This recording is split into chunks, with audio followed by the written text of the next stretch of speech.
questions, answers, and I reach out to eWallet. They're great to answer my questions, and then when I convey it, it may not be exactly perfect. So I said, you know what?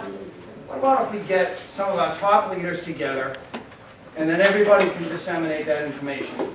I got to make sure, does everybody in this room understand English? No. No. No. What? No, I don't understand what you're saying at all. Because we wanted to make this as efficient as possible. We've got a great relationship with eWallet, and I think that we can all do great, great things as we move forward. And as every business grows and as every situation occurs, we'll hit bumps in the road, and I promise you we will continue to hit bumps in the road. But I want to make sure that everybody understands step-by-step eWallet. I want to make sure you get your questions answered from the people that are here to teach you. And I want to make sure that everybody leaves today with all of their answers so they don't have to come to me anymore. So I want to welcome this team and thank them so much for being here and giving us their day to teach us how to move forward with eWallet. So I'm going to give it to them, and they're going to have the baton for the entire day, and I'm going to sit down and take notes. So, thank you.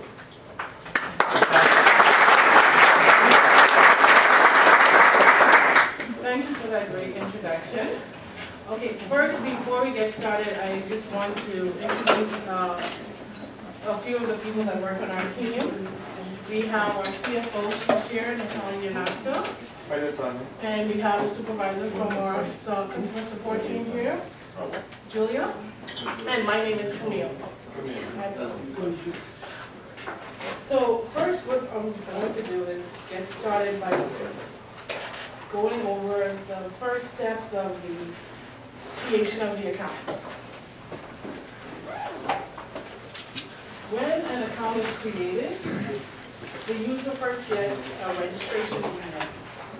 This is an example of the email that the user will receive. It shows them a link to register to activate their account, their username, as well as their password. It also gives them a few more details about logging in and as well as contacting the customer support team.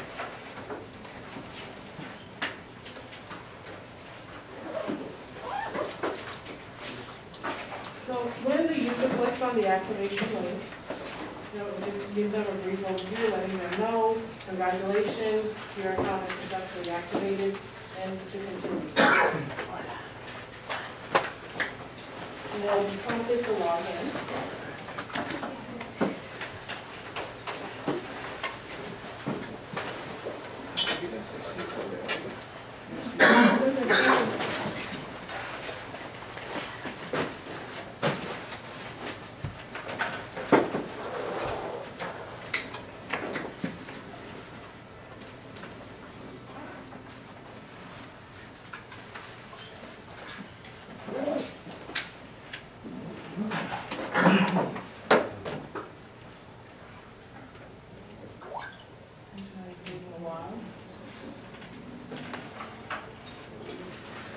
Computers are supposed to make our lives more efficient, and sometimes we wait.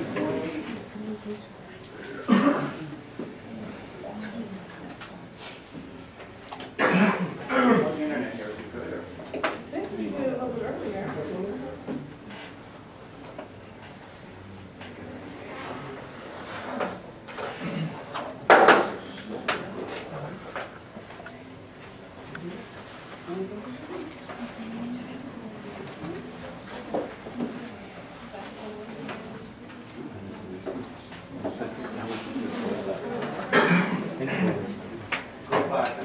Yeah, I think that's all those. Any questions or concerns, we have the live chat that's available. And they can also click here on the support link.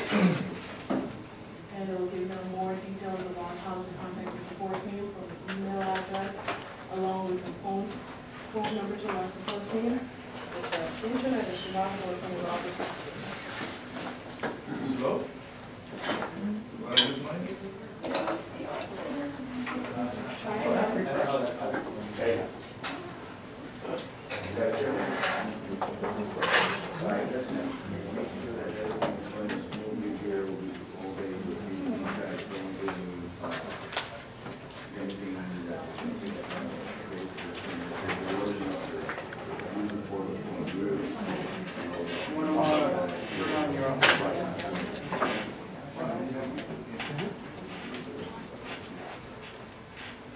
They're gonna be the internet here.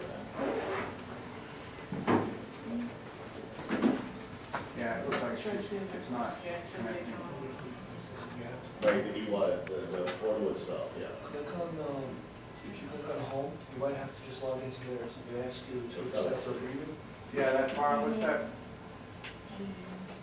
But you said you're already out in the internet, right?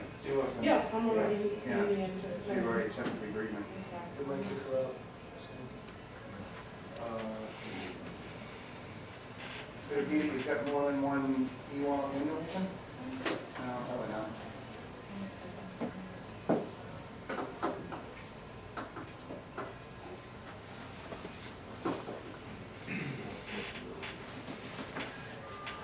Yeah.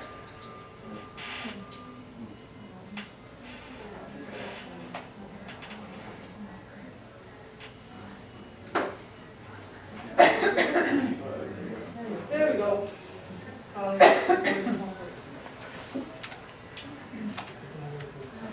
Great. So I wanted to take you guys through the activation process of entering their user's information.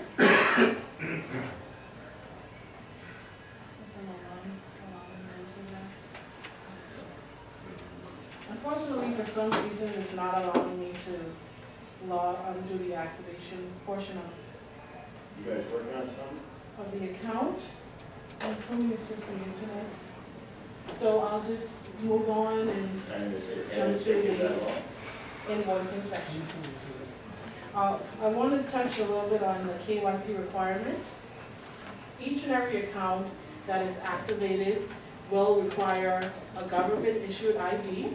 It can be a passport, a driver's license, a state ID, as well as for US users, it requires a social security number. And this information is required before the user is able to log in and access their account and complete payments or transfer out their commission payouts. Okay, so what you're looking at now is just the invoicing system. This is a test account, so everything that you will see is test information. I have selected 2 invoices because we wanted to show you the option to select or unselect one of the invoices. You can pay one invoice at a time or you can pay both. So as you can see, all of the options to complete the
the user will request to do, if they have the direct information that's listed here, they can continue the transaction, which is the serial number, the account number or voucher card number, the expiration date of their card, the web key and the access code. If they don't have this information, they'll have to log into their PayMeNext account, and whichever option the user has, they'll be redirected based on the information that they enter.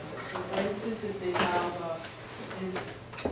they don't have the required information above, they'll click on this option, PayMeNext Wallet, they'll enter their mobile PayMeNext number, and they'll be redirected to their account and complete the transaction just as they would with their Kiwi account.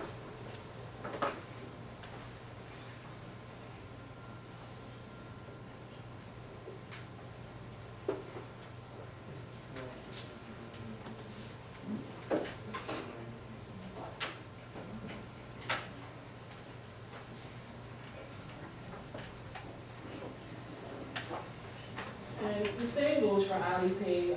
They're redirected to their Alipay account, and they log into their Alipay account and complete the transaction. Once the transfer is completed, they'll be redirected to their eWallet account. What is Alipay?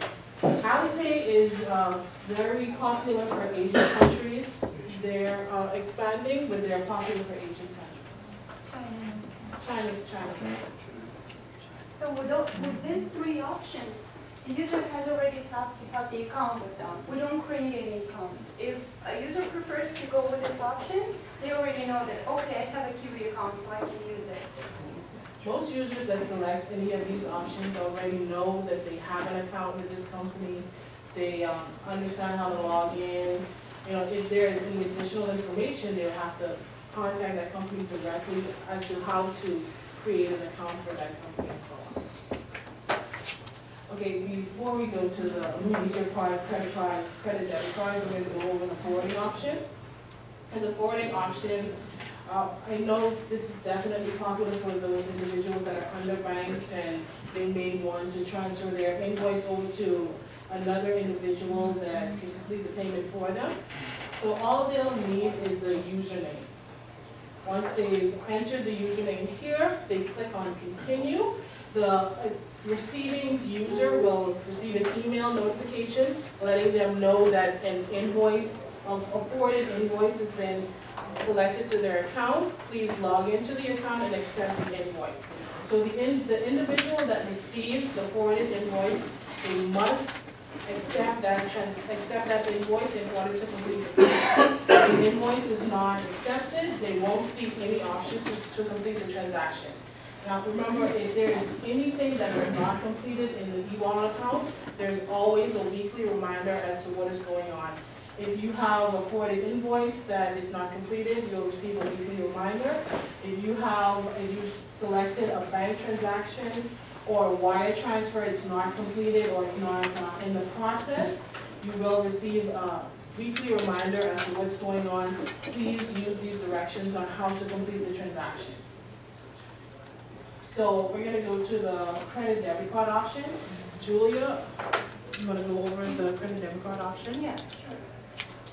Well, the credit card option is, at this time, it's the best option for U.S. customers because wire transfers are currently not available for them. So mostly U.S. customers prefer to make payments with credit cards.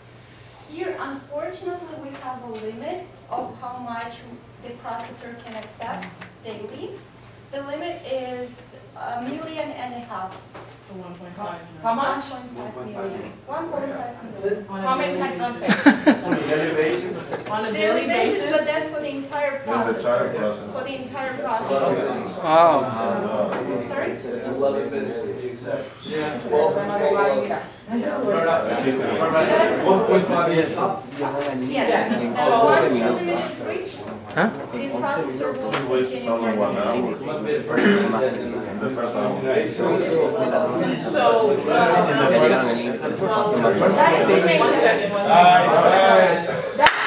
How many transactions per day? 1.5 million. This is depending on this. It all depends on the amount of the transfers. We can't give you an exact amount of how many transfers can be processed we can let you know that the restriction is, again, the users can start at 12 a.m. Eastern Standard Time. Once all of the funds are depleted, well, the amount for that day is depleted, they'll have to try again the next morning. So this is the easiest option that's available. The limit has recently been increased. So, we're hoping that this will be helpful for, go ahead. That limited on transaction will be for a limited time, or one day they're gonna be open for? It's gonna be open until the amount is met. So until it's She was asking the amount, 1.5 million. What we're trying to do is we're trying to increase that amount, but we just have to, what we have to do is we've got to revalidate us with Visa, MasterCard. Because of what happened 3 months ago, we basically couldn't use any transactions. So it is increasing, but it's ever so slowly. So you just bear with us a bit. It is increasing. It has recently increased. It was a lower amount. So, we're trying to make sure, hopefully in the next 30 to 90 days, we'll see an increase. So how many transactions you can pay with one card? It's 1,500 per card. Per month? How many card for use? There is no, how many cards? There is no limit of how many cards you can link to eWallet, but the issue here, that we've been having a lot of issues with that users try to link somebody else's card to their eWallet, thinking that it's going to increase their chances to make payments. Unfortunately, it's not working that way. For security purposes, we only allow one card to be linked to one eWallet account. Even if I link Camille's card to my account and then delete the card will stay in my account for like forever. She's not going to be able to use the card. So users have to keep in mind that the card they link to their eWallet is going to be there forever. You can use. There is no way to remove it and link it to any other eWallet account. How about when it expires? Because I have my card right now linked to eWallet, and I have a duplicate with the different expiration. But the same card number. Yes. That's not a problem. You may always log into the credit card, to your eWallet, go to the credit card section, yes. You won't be able to edit the credit card number, but since you're saying you have the same card number, you will be able to edit the expiration date, click continue, you're all set. All right. It's very easy here. One more thing, the verification of the credit card is another issue. We offer 3 attempts. Once those 3 attempts have been used, the card is declined. That's for security purposes only and to avoid fraudulent activity. So we have a lot of customers coming in saying, I'm unable to verify my credit card. I don't know the verification amount. I don't know how that works. So let me go over this procedure here. Inbound.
Here is the section where you add the credit card, right?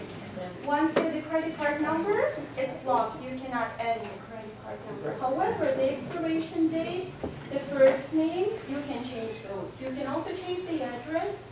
You can change the city, zip code, code number, the country. You can change all of that.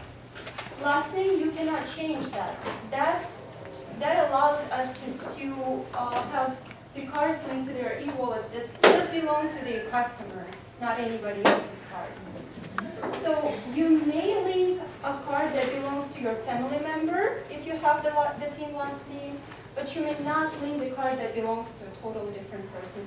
Some users still do, and that's an issue, because then we are having complaints. I linked my friend's card, it's not working. There is absolutely nothing we can do. We should just stay away from that for security purposes. Okay? So as you can see, we understand that, people move, they have to change their address for their credit card company, the cards expire, but the number will remain the same. And for security purposes, we want to make sure that the last name on the card is the same that's on the account. We want to avoid as much fraudulent activity as possible. Okay, let's try it.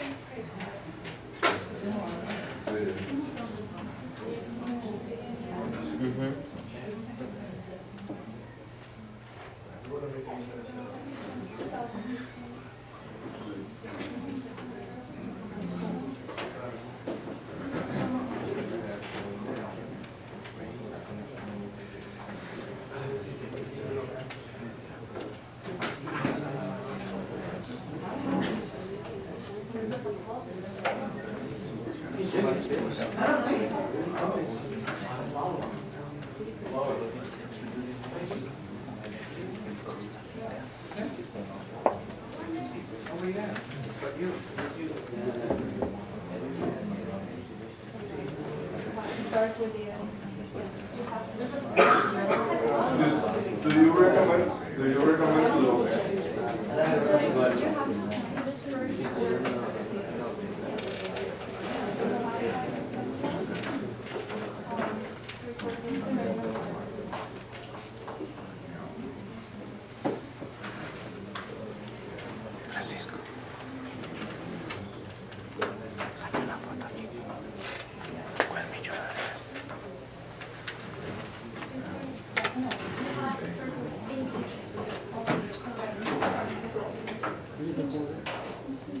It is recommended to set a secondary payment account with a check mark? Okay.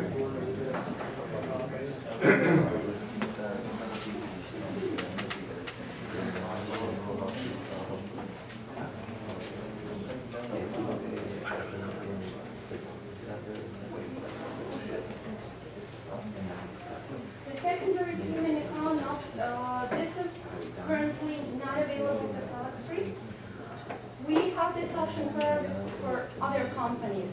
How that works is whenever you have the invoice, if you have your card set up as a secondary payment account, once the invoice is requested, the payment is requested automatically from your card.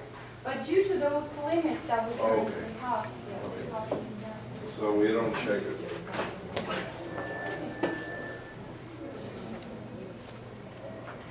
Yes, so this option is currently not available. We do hope it will be available soon once the limit has been increased. It's pretty convenient, so you don't have to log into your eWallet. Once you have the invoice, everything is paid automatically. Okay, we have added the card. Now you see the card number. You will only be able to see 4 last digits for security purposes. We won't display the full card number because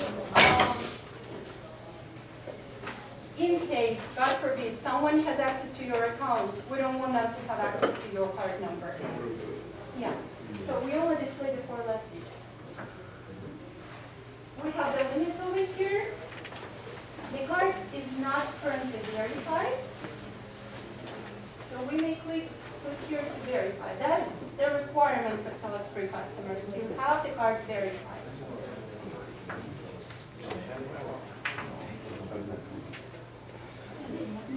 There is a verification we get by email. No, it depends on your card company. It doesn't depend on us. Let me explain that.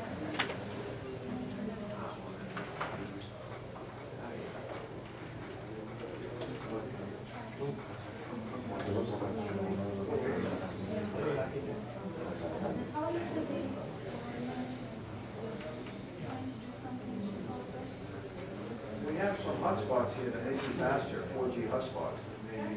Do you want cable? Cable? Wherever can help.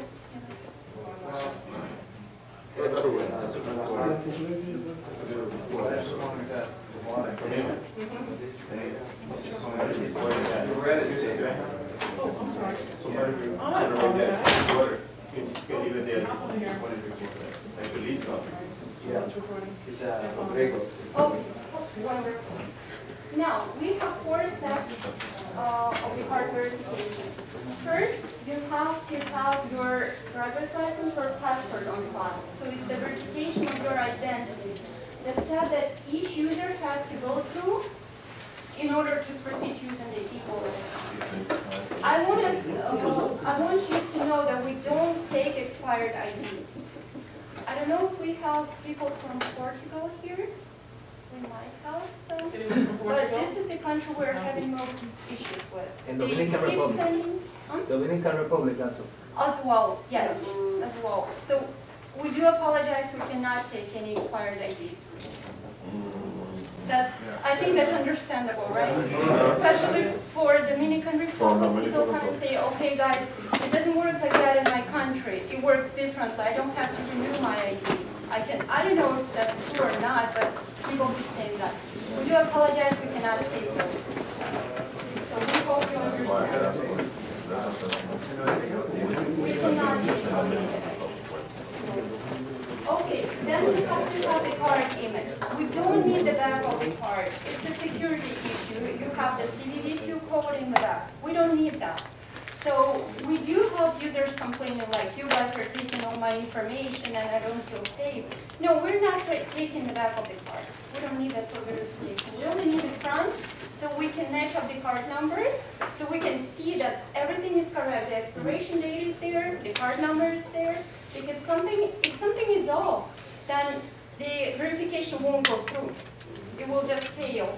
Obviously, it will cause the card decline and further inconveniences for the customer. That's why we need the card image. Then the credit card authorization form. Go ahead. The credit card authorization form, it's a really simple thing. You don't have to submit anything.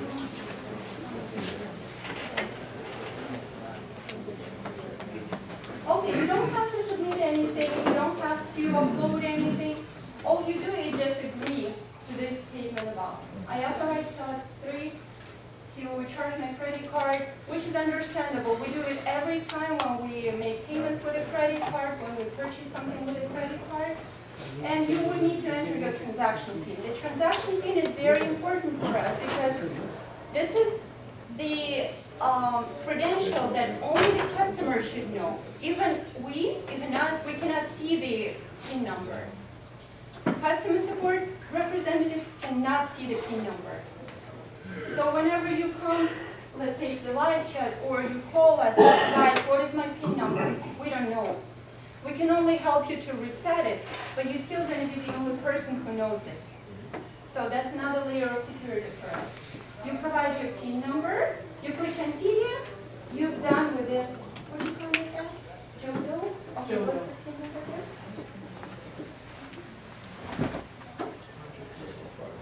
Okay, you complete that. All the 3 steps are completed. Now, the most important part, verify amount.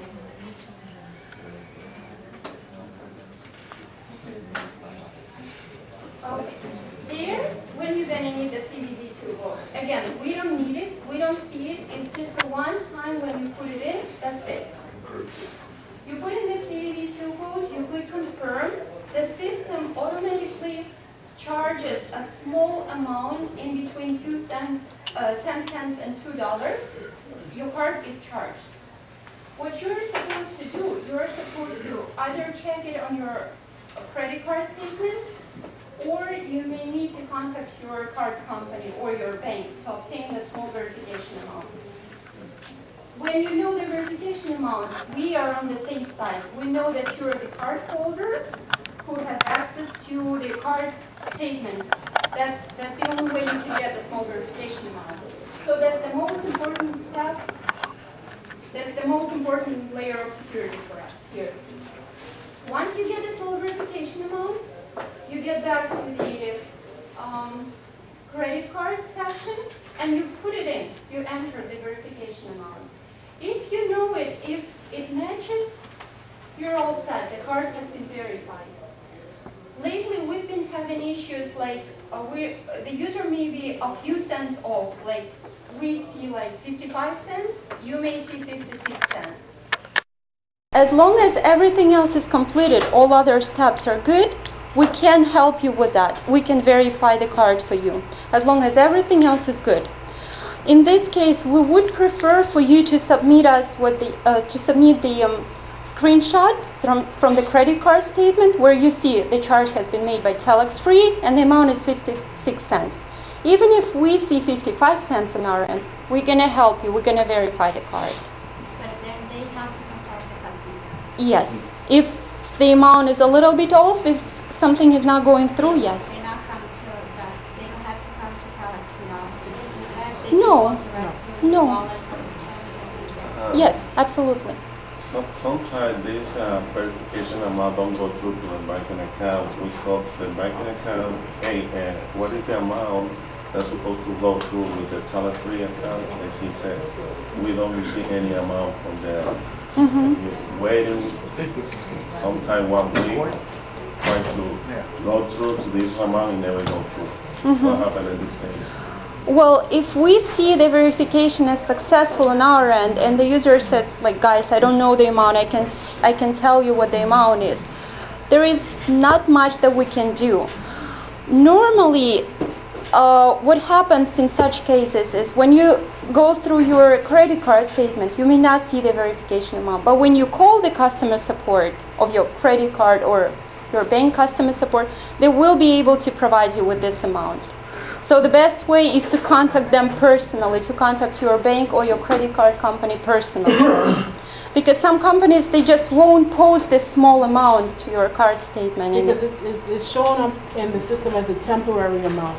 Because it's going to just debit the account and 5 business days later, the account will be credited for the same amount. So sometimes the credit card company may not put the information on the statement because it is a temporary charge. Yes, so one option is to contact your credit card customer support personally. The other option is to reset verification. If it's not going through again, then you can come to us. We can reset the verification for you. It helps sometimes. Yes. So, are we clear here as far as the credit card?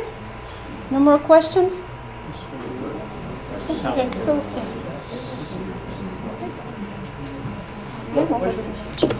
That's it. At the end, yeah. That's what we agree at the end. Yeah, but Yes. Yeah, at the end. Go ahead. Sometimes you gotta call your, Yeah, she did. because I have my transaction declined, because sometimes I gotta call my bank and tell them to authorize a Yeah, transaction that's from, true. what exactly do I have to tell the bank? Okay, the credit card Transaction processor. The Yeah, it's credit card already processor registered. is located in the United Kingdom. Okay. So some US cards, they decline it automatically as a fraudulent activity. Okay. So prior to making the attempt to make a payment, we advise that you call your card company and let them know, okay guys, I'm going to be getting the charge of this amount from the UK. Please enable that for me. Does it say Telexfree on the charge? Is that- It does say. All right. It still gets declined. And then you Yeah, can call your sometimes credit it's card. still get declined. Even if you let them know in advance, it still gets declined. You can tell them the exact amount, what time. How it much, still gets yeah. declined. Yes, but it's up to your card company. I mean, there is really not much that we can do. We can help you verify the card. We can help you with all the steps on how to make the payment. But all the banks and credit card companies, they are different. So, All right. Yeah, it's all about the security features that your card company has. We can always tell you what to inform the company, but sometimes the company will still have the security feature in place. So once you see that it's declined, you inform them again and let them know the amount of the charge and so on, like Julia said. And then hopefully, the next time you attempt the transfer, it'll be completed. yes. Yes, I've got 2 questions. One was the scanned credit card image. Okay, so say someone said, I don't have a scanner. Are they able to take a picture? And We take email pictures, them? yes. As long as it's clear, we can see the number, we can see the expiration date and the name. We're good with that. Okay, Yeah. cool. And then my second question, the PIN number that you mentioned, Wait, was that your e-wallet PIN number or your credit? eWallet PIN number. Whatever you enter in your eWallet, it's always your eWallet PIN number. We never require your card number. I can't remember if I saw that. Said please. Yeah, now it was This is seem to get back transaction to the very first page, which we were unable to. We'll show you how to create it, which step, and you could. Will I be able to pay the entire invoice amount? Like, say, I have $5,000 in my eWallet account, and I have 3 invoices to pay, which is $4,275. You only have the limit of $1,500 per day with one card. Even with my credit that is already in eWallet? So you mean your, Yeah, she's talking, we're doing the credit card thing With now. the, as far as credit cards? Going back. She explained before that we can pay the invoice through credit. Yes. yeah, with the And e-wallet that's why I'm going back, selection. because I couldn't ask you before, so I'm going back there. It's okay. Yeah? All right. So I want to know, because, you know. There's no limit on the, $5,000 there. so the I have option, situation. so I understand the option you're referring to, the e-wallet option. So once you click on the e-wallet option, it all depends on the amount of funds. You have $5,000, the total of the invoices is $4,000. You enter your transaction PIN, you complete the Okay, transaction. so I'm able to. Yes, you're able to complete the transfer with the funds in your e-wallet account. There's no limitation on the amount of funds that you can use that are in your e-wallet account to Right, complete a that was payment. my question. Right. And about, another question is, if somebody's paying an invoice in China, the currency, they're going to be paying what? The Telexfree dollar of the day, whatever is out, or how are we going to do that transaction? For foreign countries, it depends on the option you're using. If you're gonna pay with a credit card, it's gonna be USD anytime. Like we only take payments in USD. But then they're going to receive their statement with that. So, you So know, with Oh, the- you're referring to the their small. currency Okay. with the dollar of the day. Okay. For the small verification amount, or No. you mean when they try to Pay a make? transaction out of the country. I have a customer in China, and he wants to pay the invoice. How much is going to be in his money? No, we don't know that. We only take payments in USD. Like, so let's it say all I'm in depends China, I want to pay with my credit card.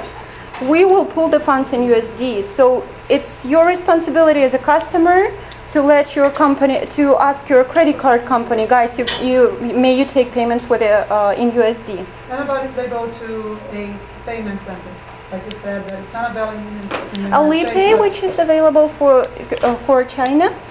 for any place. I'm just saying it's China, but you know, it's South America, Europe. But it all whatever. depends on the option, so it's kind of vague The question. dollar per day, that's my question. It's like, Well, it all depends on the like FX with rate me for right now, that the dollar's day. at 241. It all depends on the FX rate for that day and what option they've selected. So say for instance they have selected an option to do a bank wire. They can only do a wire in euros, so it'll show them how many yen or something similar they'll have to send that will equal this amount of euros and so on. So eWallet does not have a, it's gonna pay the dollar per day, that's my question. If, No. Not the bank, they're gonna go to a payment center, like we have that option.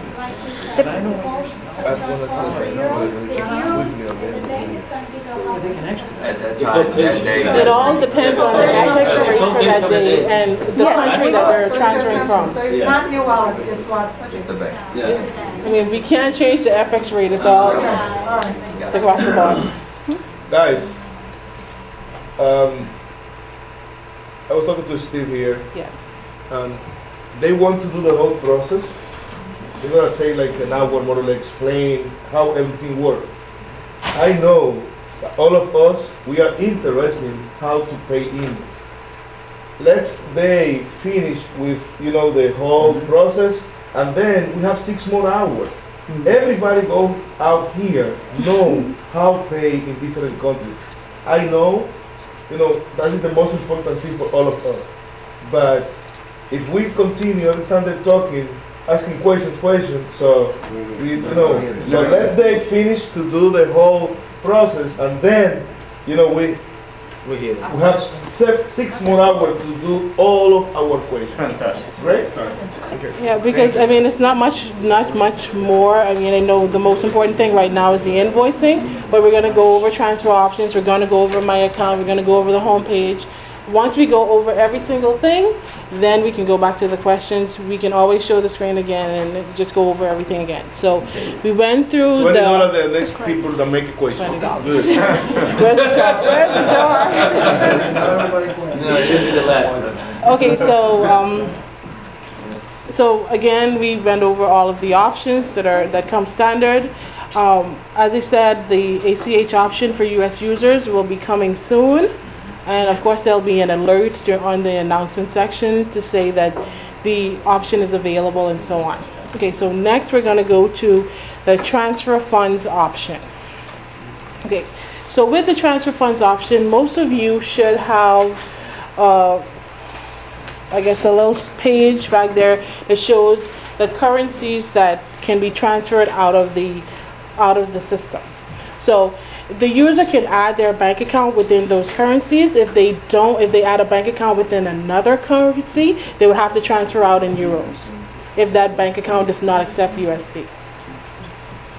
So now with the bank transaction going out for international transfers as well as US transfers, the settlement time is usually the same based on where the bank is located.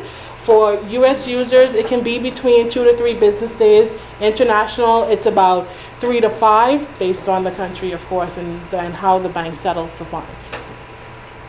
We have the wire transfer option. The wire transfer option, when it comes to currency, is the same as the bank transfer option. You have the list for the currencies, local currency going out. If local currency is not available, they have to transfer out in euros. And the settlement time for international users is about 2 to 3 business days. US users, 1 business day. Yes, at this point, we would also like for you to contact your bank and confirm with them that if your currency is not available, they're gonna take euros. We don't want you to get back frustrated saying, my bank rejected the funds because you guys send the funds in euros. So yes, it's better to call them before initiating the transaction and make sure, guys, I'm gonna be getting the funds in euros. Is that okay? Your bank says yes, you're okay to go? You may initiate the transfer. Okay. Then we have the prepaid card option. As you know, the prepaid card is available for purchase on the platform. When the users receive the prepaid card, they can transfer funds to that prepaid card. The usual settlement time is around 2 to 3 business days, depending on when they select the transaction. We know coming up within the next 30 to 45 days that Telexfree will have a branded prepaid card. So when they order the card... Yes! I said and within about 30 to 45 days, Telexfree will have a branded prepaid card. So when the user receives the card, you'll have the Telexfree logo on the card along with their personal details.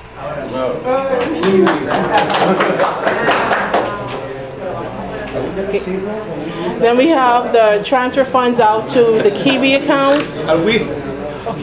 We'll have it. Are we able to get receivable when we use the credit? That's $20.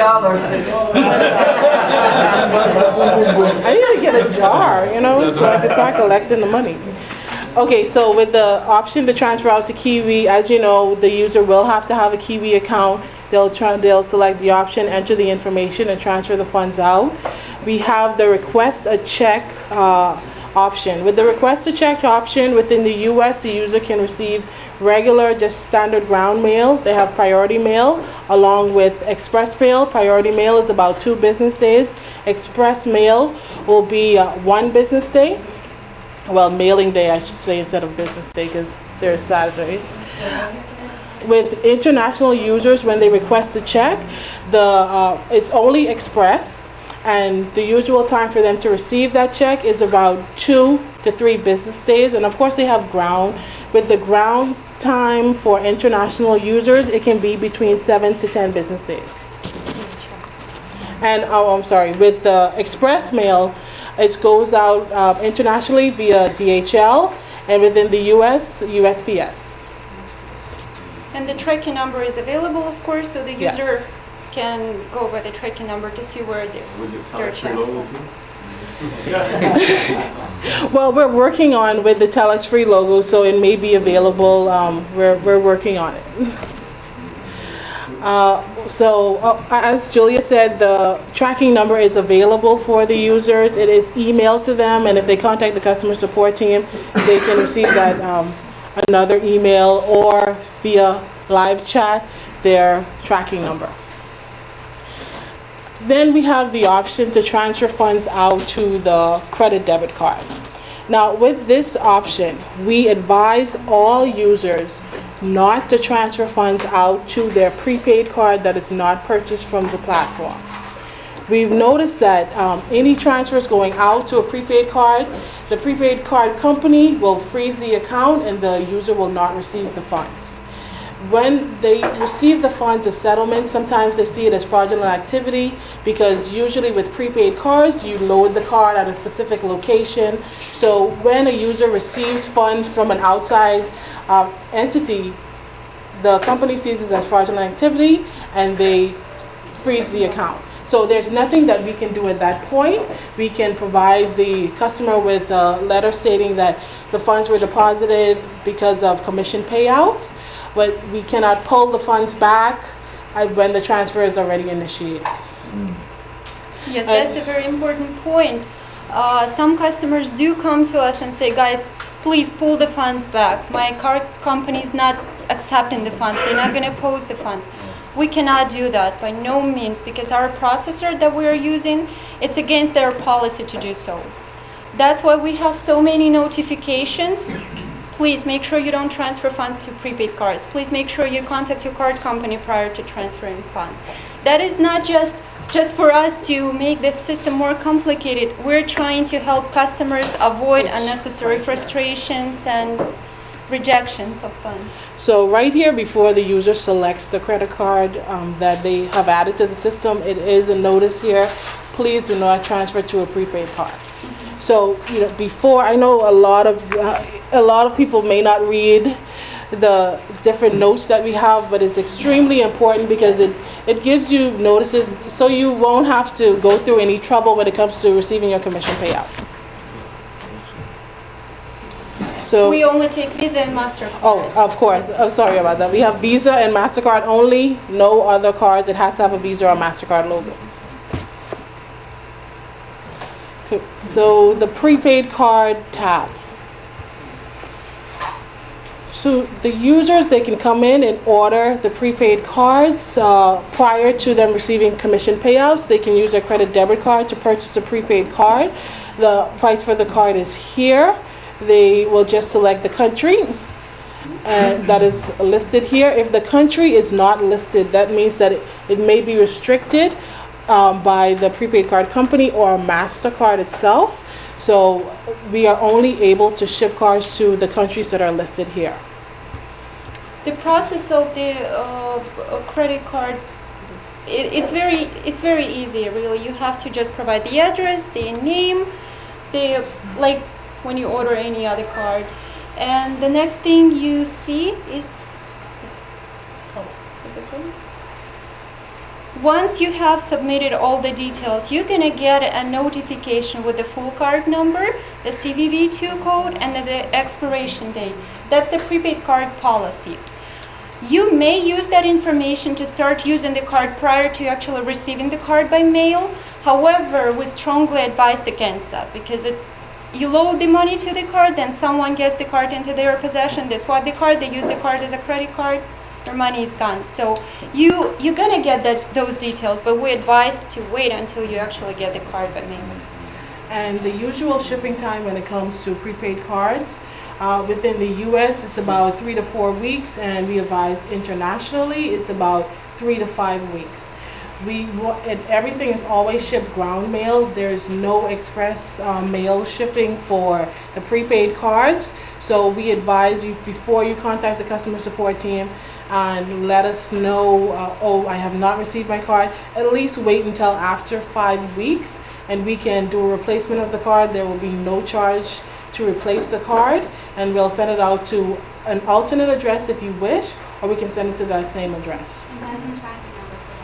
No, there's no tracking number because it's shipped ground mail only. And we've noticed for Latin American countries especially, like let's say 5 weeks, no card, The user is in chat, guys, I have not received my card, I need a replacement. We request the replacement. A week later, the user is back, guys, I received my card, my old card. What can I do? How that works with prepaid cards is once the replacement has been requested, the old card is closed automatically for security purposes. There is no way for us to reopen it, so it really makes no sense coming to the live chat or calling and saying, guys, do something. There is nothing we can do, it's the prepaid card policy. So based on our experience, we advise that you allow like more than 5 weeks. Normal is 6 weeks, yeah. Many customers receive their cards during the 6 weeks, so just be a little bit more patient. And just for knowledge, the cards are coming from UK.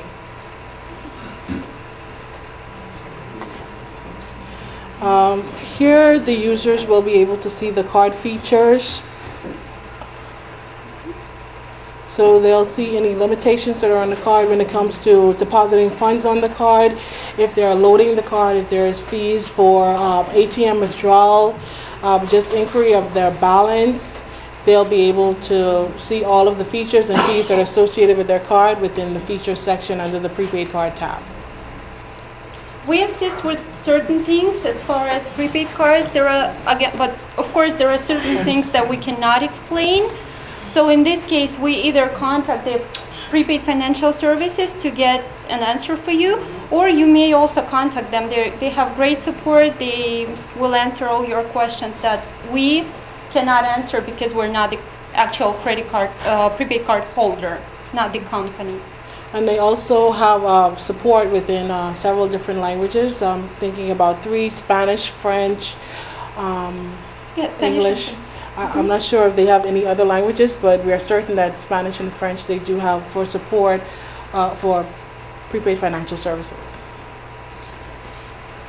I will go to the My Account tab. So with the My Account tab, it gives a brief overview of everything that has been added to the system, from the bank accounts that's been added to the wire profiles, credit, debit cards, and also the account details feature. So let's go over the account details.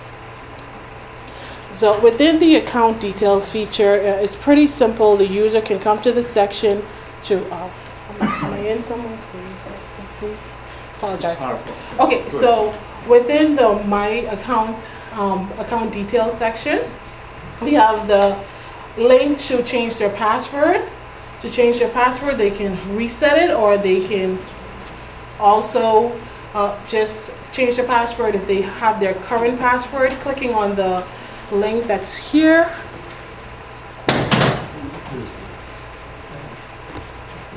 They can change their password. We also have the forgot the PIN link. With the forgot your PIN link, this is your transaction PIN. And the transaction PIN, as Julia said earlier, is created by the user and only known by the user. It's about between 4 to 10 digits. It's usually created during the activation, but you can also, if you forgot your PIN or if you just want to reset it just for security purposes, you can come here, click on the link that says click here. Once you click here, you'll receive an email with a link to reset your PIN. Once you click on the link, you'll be prompted to log in.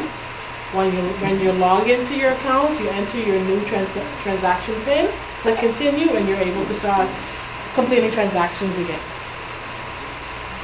We have also within this section the fee schedule, invoice forwarding, any updates that are there. Also the notification section.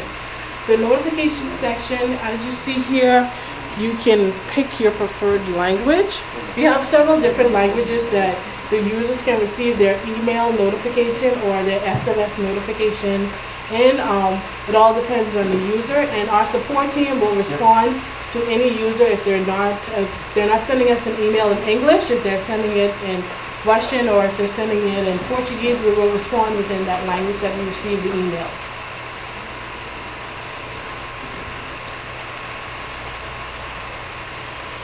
When it comes to account information, as you can see, well, there's no information on the test account, but most of the users have all their information here. The only information that can be changed by entering the transaction PIN is the address, phone number, email address, cell phone, company name. Any other details that need to be changed, the user will have to contact the customer support when it comes to social security number and any other changes. The first and last name will not be changed by the customer support team. When it comes time for changing of the first and last name, you will have to contact the management team of Telexfree, and they will contact us, and we will then we'll do some type of changes. But we do not change the first and last name on the platform if you contact the customer support team. I'm not sorry, say address, phone number. Address, phone number. PIN number, it will show us which field. I don't think we have a PIN number. We don't have a PIN number. Everything there except your social security number and the first and last name. So all the information that's listed. Let me make a little notification here. Last week we had an issue with one of the customers. Supposedly a customer contacted us asking to change certain details on file, including the email address. We are very specific about that. We ask all the possible security questions we made. Like we asked for the current email address, the full address, phone number, whatever we have on file. We even go that far as asking for, like, let's say you have a bank account link, we ask for a specific detail from the bank account. Like, so we can verify that you are the account holder. So we got, all the answers were answered. And then at the end, we got a phone call from Telexfree management that there was a fraudulent account that was changed unauthorizingly. We, on our end, we wouldn't know that because the user provided us with all the correct details. So at this point, eWallet customer support is not changing any details as of right now. We're trying to find a better way for that. We're thinking about that, but to be on the safe side, we're not changing anything. The reason, one more reason for that is during the setup wizard, you're allowed to change whatever you want, including your first and last name, everything, so pretty much everything. So we assume if the user didn't change anything, they didn't want anything to be changed, like everything was fine on file, so we don't make any changes. Here, like Camille said, you will be able to do, to make certain changes, not everything, but certain things, but again, you would have to know your PIN number. And to avoid such things, to avoid fraudulent activity with your accounts, please make sure you have your email address secured, because that's where the issue comes from. It's not eWallet which is being attacked. Initially, it's the email address that we use to send you all the notifications.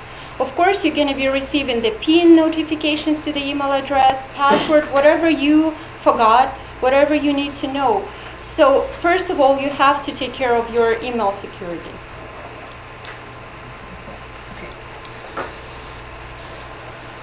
We will move on to the access country list.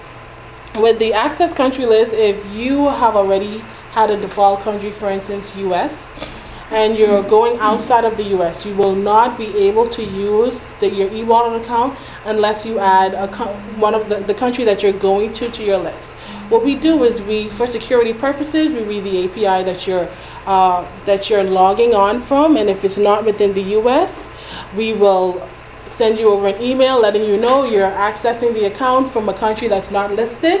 Please click on the link and add this country to your list. Once you click on the link, you'll be prompted to log in. You'll also have to enter your PIN number. Once you've entered your PIN number, you can select from the list of countries which country you're located or you're attempting to add to the system. Once you've added that country, you'll be able to access your account.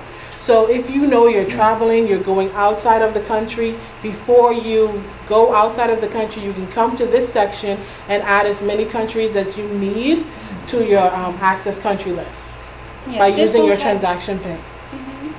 But when you don't do that, and you still get the notification like an authorized login has been attempted from the country that is not listed as your authorized countries, that should give you a heads up. Okay, someone is trying to access my account. I'd better change my password. I'd better change my PIN number.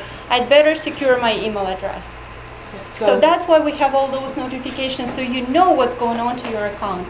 So if you have any emails that you receive as for any changes to the account, access from additional countries, and you know this is not you, you want to make sure for security purposes you check your security on your email first, and then you start making changes to your transaction PIN as well as your password to log into the system.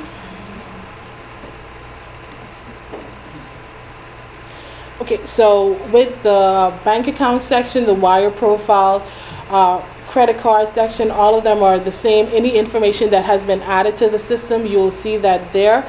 You'll also see if the account is verified here. And let's go back to the credit card section we've added. You'll see if the credit card is verified. You will see all of the limits for the credit cards and the same information for your wire profile. You'll be able to edit any details you've added to the system up to a certain point. When it comes to credit card information, as we said already before, you cannot change the number, but any other changes that it can be completed just by editing here. And this section will be on the bank account details, the wire profile, as well as the credit debit card. So you'll have the opportunity to edit or delete any information that you need just by clicking on one of the options here under the My Account tab. When it comes to the prepaid cards, you won't see the information here because it is a test account. The user will be able to see a portion of their card number, the name on the card, the balance, and they can also click into their history of their account. So any transactions that have been processed by their prepaid card, any purchases that they've made, they will be able to access that by just clicking on the history within this section. Now we have the upload documents section. Now, as you saw before when you attempted to add your credit card, there are details that we request in order to have the credit card authorized, as well as the required details just to open an account or activate an account. So the user, when they log in, if they have no access to the account, they will have access to the My Account tab. And within the My Account tab, you can upload any documents that are requested when it comes to government ID, if you're sending in a copy of your credit card, if we need a void check or a bank statement to verify your bank account, if we're requesting a utility bill, if you're wanting to upgrade your prepaid card, you can enter that information here. If it is, for instance, the credit card, if you're sending a copy of your credit card or a picture of your credit card, you select the credit card, you select credit card, and then you select the information here, and you browse and upload the document. We will take anything from pictures to scans to screenshots of accounts. We'll take all of that information once it is clear and we can see all of the details that are necessary. It's a very good option because you don't have to email it to us. You don't have to upload it to the email first and then send it to us. It's really convenient. You just browse it on your computer, you upload it, you're done. And please allow 24 to 48 hours to process the documents because we really do a huge volume of customers submitting their documents because more and more customers keep coming. We have a huge volume. We're doing our best to process all the documents as soon as possible, but please be patient here. Normally it's no longer than 48 hours. We try to do it faster though. And of course you'll receive a notification email notification to the email on file when you've uploaded the document, so you'll know that we've received the information and that we are attempting to file the details and make sure that the account is activated. Any changes to your account when it comes to access to the account after entering the government ID, if your credit card is verified, if your bank account detail is verified, any uploaded information that you've added and we've used it to verify any portion of your account, you'll receive an email notification letting you know what is going on, what is happening. So just so users know in the future, you don't have to contact the customer support. We will contact you. We will let you know what's going on with your account. If the document is declined, you will receive an email letting you know the document is declined and the reason why the document is declined. You can respond to the email and send us over some information or new details. But you will always know what's going on. You will receive a message as to what's happening to the information you've uploaded to the platform. Okay, and one thing I would like to ask you on behalf of customer support, try to refrain from uploading the same document multiple times, because sometimes we do receive like 50 government IDs of the same person to upload it to the same account. I don't know why. Users probably think that if they do it like 50 times, it's going to be faster. It's not going to be faster. It's not going to expedite anything. It's just causing the delays for us because, like, let's say 20 representatives, right?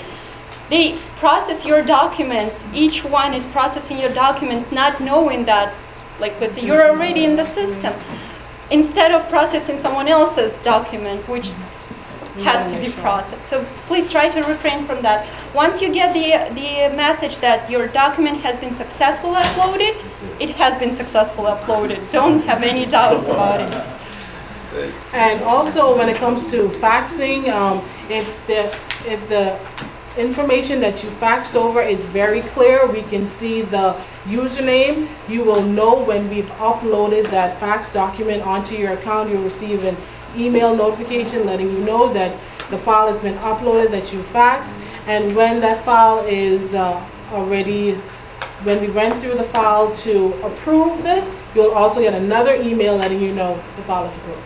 And the issue with faxes, again, is most faxes come to us just in black squares. Just, we cannot read anything, we cannot see anything. And if there is no username on the fax that we can understand that, okay, this ID belongs to, let's say, this person, there is nothing for us to do but to delete the picture. There is absolutely no way for us to clear it or to do anything else. So this, when you do this and we delete the fax, you're there sitting waiting to be approved. We don't know who you are, so everybody is not happy. So whenever you fax, make sure you put your username. Even if the fax is bad, we'll at least let you know that, guys, your fax is bad. Please use a different method.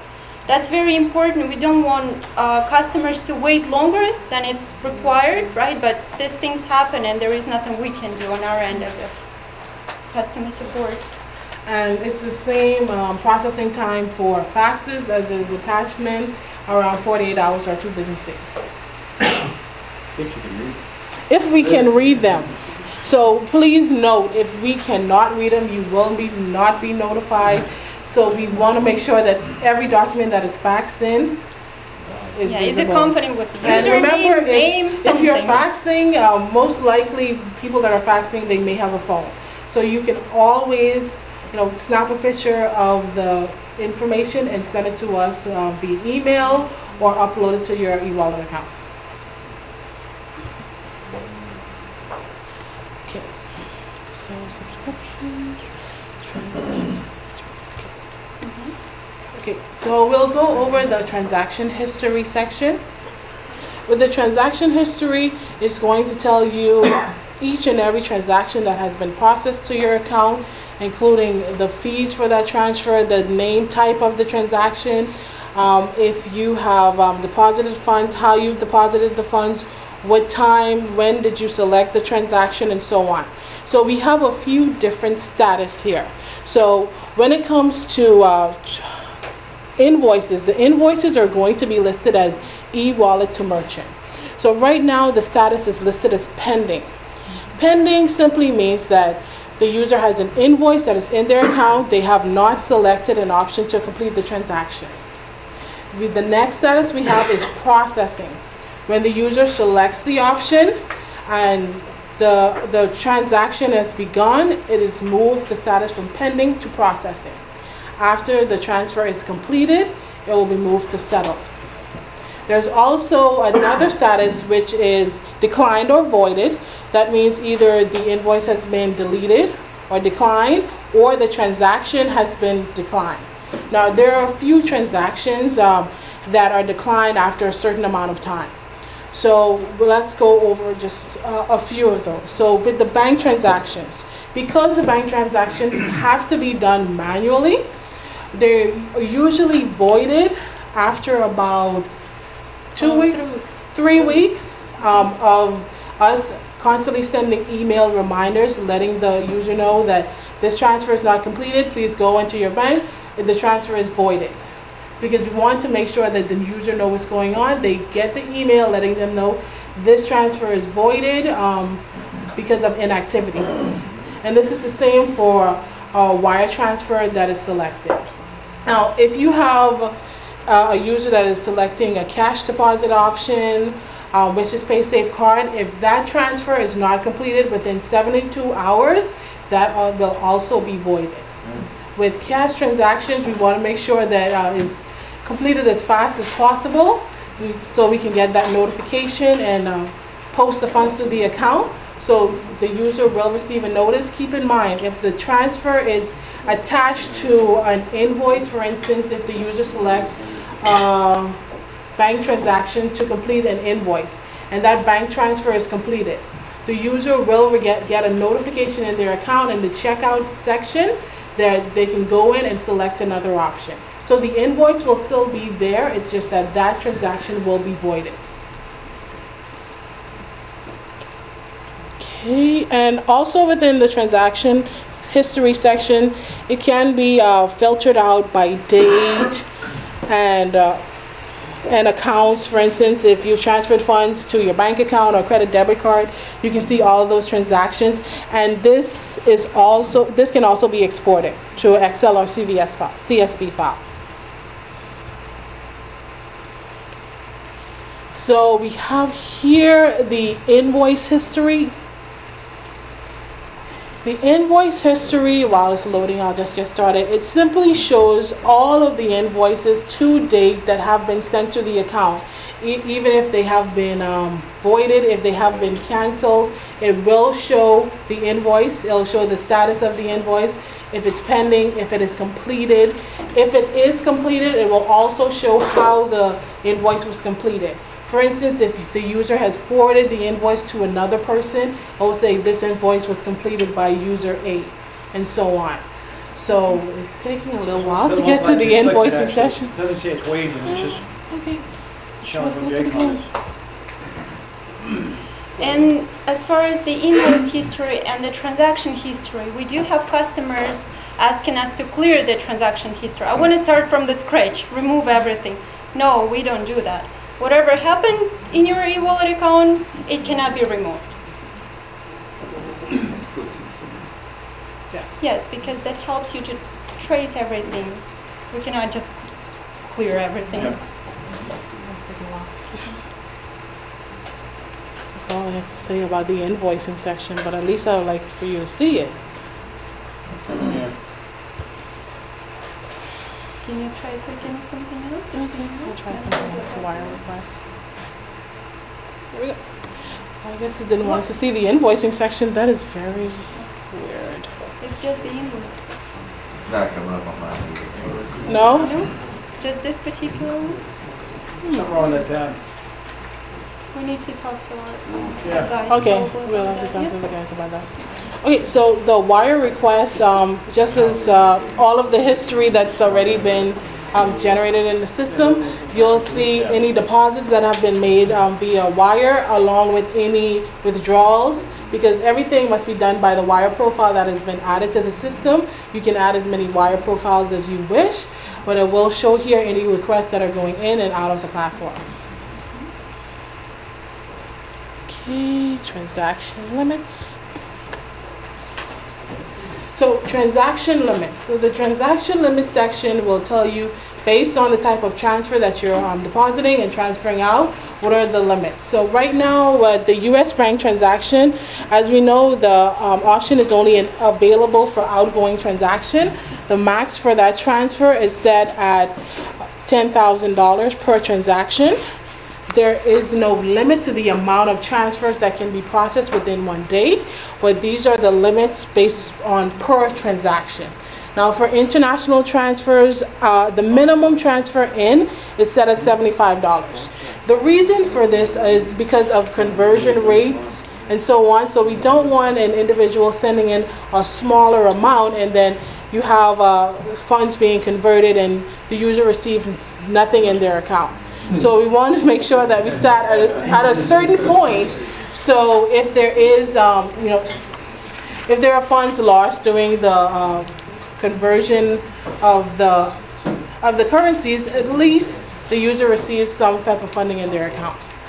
Now, when it comes to transfers out to credit cards, as we went over, you know, all of the restrictions that we advise, but there is a per transaction out of $500, because with the transferring out of 2 credit cards, if the user has not transferred funds out before and they're transferring multiple, they're attempting multiple transactions with a high dollar amount, it's very likely that the receiving company will freeze the account because of the amount of transactions. So we want to limit it to a certain amount. You can transfer as much as you want. We don't advise this, but we have limited it to $500 per transaction out. Now, wire transaction as well, wire transfer as well as check is the same thing, $10,000, which is for most transactions across the board. The only thing that is different is the transfer to the credit card. This check. Our technical support is currently working on updating certain things here, like, for example, the check. So it's $2,500 right away. It has to be updated, and we also have a few more limits to be added, like Alipay, Kiwi, PaymentX, those processors that we've went over. We're gonna be adding them shortly. So you're gonna be seeing all the limits over here. If you would like, I can go over the limits so you can put them down for now while they are not available over here. Okay, the Alipay, which is available for China mostly, the Alipay is $900 per transaction. Alipay, yeah. $900 per transaction.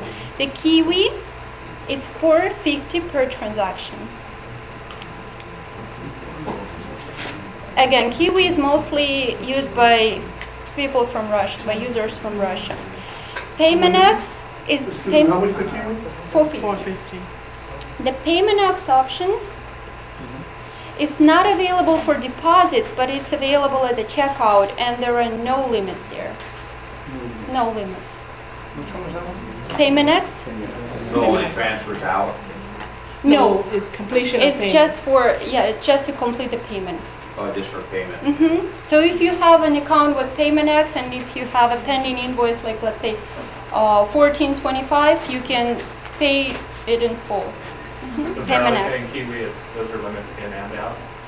For Kiwi, yes. And the Alipay, the 900 is in and out. Alipay is not available for It's just transferring for out. It's just for deposits and completion of payments. Simple questions. Per transaction, what about 1 day or 1 No, it's just per one It's just transaction. per transaction. We don't have. They can do 100 transactions? Correct. Yes. Correct. On all of these, you can do unlimited transactions? Right. Correct. Those are the limits that I'm going over are the limits that were set up by the processor, not by us. So we have to obey. Like there is nothing for us those, to do. and these limits are here, of course. They're placed by us, and these are like we said, is per transaction. So we don't limit the amount of transactions that are going out. You know, you can request any number of transfers, but there's a max amount. And when you're going to transfer funds out, you will see, I'll just do just a quick, Let's say to a credit card. yeah, to the credit card since we've entered the details. Okay, so we'll select the credit card. So the limitation when it comes to transactions, you'll see it here next to where you would enter the amount for the transfer going out or into the system. You'll see the limitations there. So the minimum and the maximum. And if you enter anything over or under, there will be a notice letting you know the amount is over the restriction, or over the limit, or under the limit. Okay, and the last, the PaySafe card, there are no limits at checkout. So the amount of invoice you have, you may complete the payment in full with the PaySafe card option, Or if you would like to deposit funds to your eWallet with the PaySafe option, the limit is 400 per transaction. 400? Yes, 400 per transaction. Is that the pay-in? Yes. Yes. So this is the deposit funds options. So the deposit, what she's referring to when it comes to incoming limits, because we have the deposit funds tab, you're able to use the deposit funds tab. So when it comes to incoming bank and wire transfers, the maximum is set at $10,000. For Kiwi transactions just coming in without completing a payment is set at $450. For cash deposits via PaySafe card, for just depositing funds, 400 per transaction. So it's different when you're actually going to an invoice to complete a transaction. So if you go to an invoice, the amount of the invoice can be paid. There is no limitation on completing a payment via just using the option within the invoice. But if you're depositing funds, there will be a limitation, because all of the funds that are deposited, we want to make sure that those funds are used to complete payments. So there will be limitations on any incoming transactions that are other than bank and wire transfer. So the incoming transactions are also unlimited number of transactions? Correct. Okay. So you can go and do $450 through the Yep. pay. Okay. For the You can. wire incoming transactions, there is no limit at all. No, there's no limit for, the limits that we have are only per transaction. You can request any amount of transfers you wish. It's up to you to complete those. Since we're on this, for the credit cards, so you're saying you can pay one invoice per day, 1,500 per day? Now, I thought it was per month. Or per It's day. No, it's the limit. Yes, you can pay it within the same day. You can pay the entire invoice amount the same day. For month, there is another limit. There is $7,500 that you may pay with different cards. So you're not restricted to using one card. But for the account, 7,500 per month.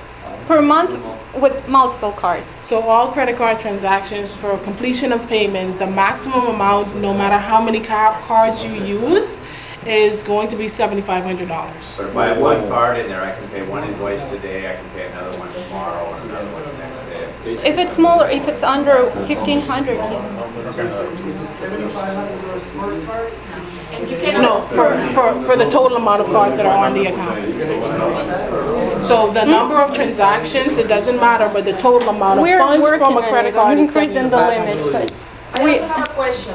Why do I promote it's tough. She transferred funds from the bank to eWallet and she went. Okay, so with that question, we're going to hold for the, because it seems like it's going to be a bank to e-wallet transaction question. We're going to hold that until the question section. Just have just a few more features to go over here, and then we can go to the question and answer section. Yes, for the incoming wires and banks, I will go over it because we need for you to know certain things. We're having, yeah. Okay. It's important. How much they own? How much what? They own. Okay, so right now I'm at about 200. All right. Okay.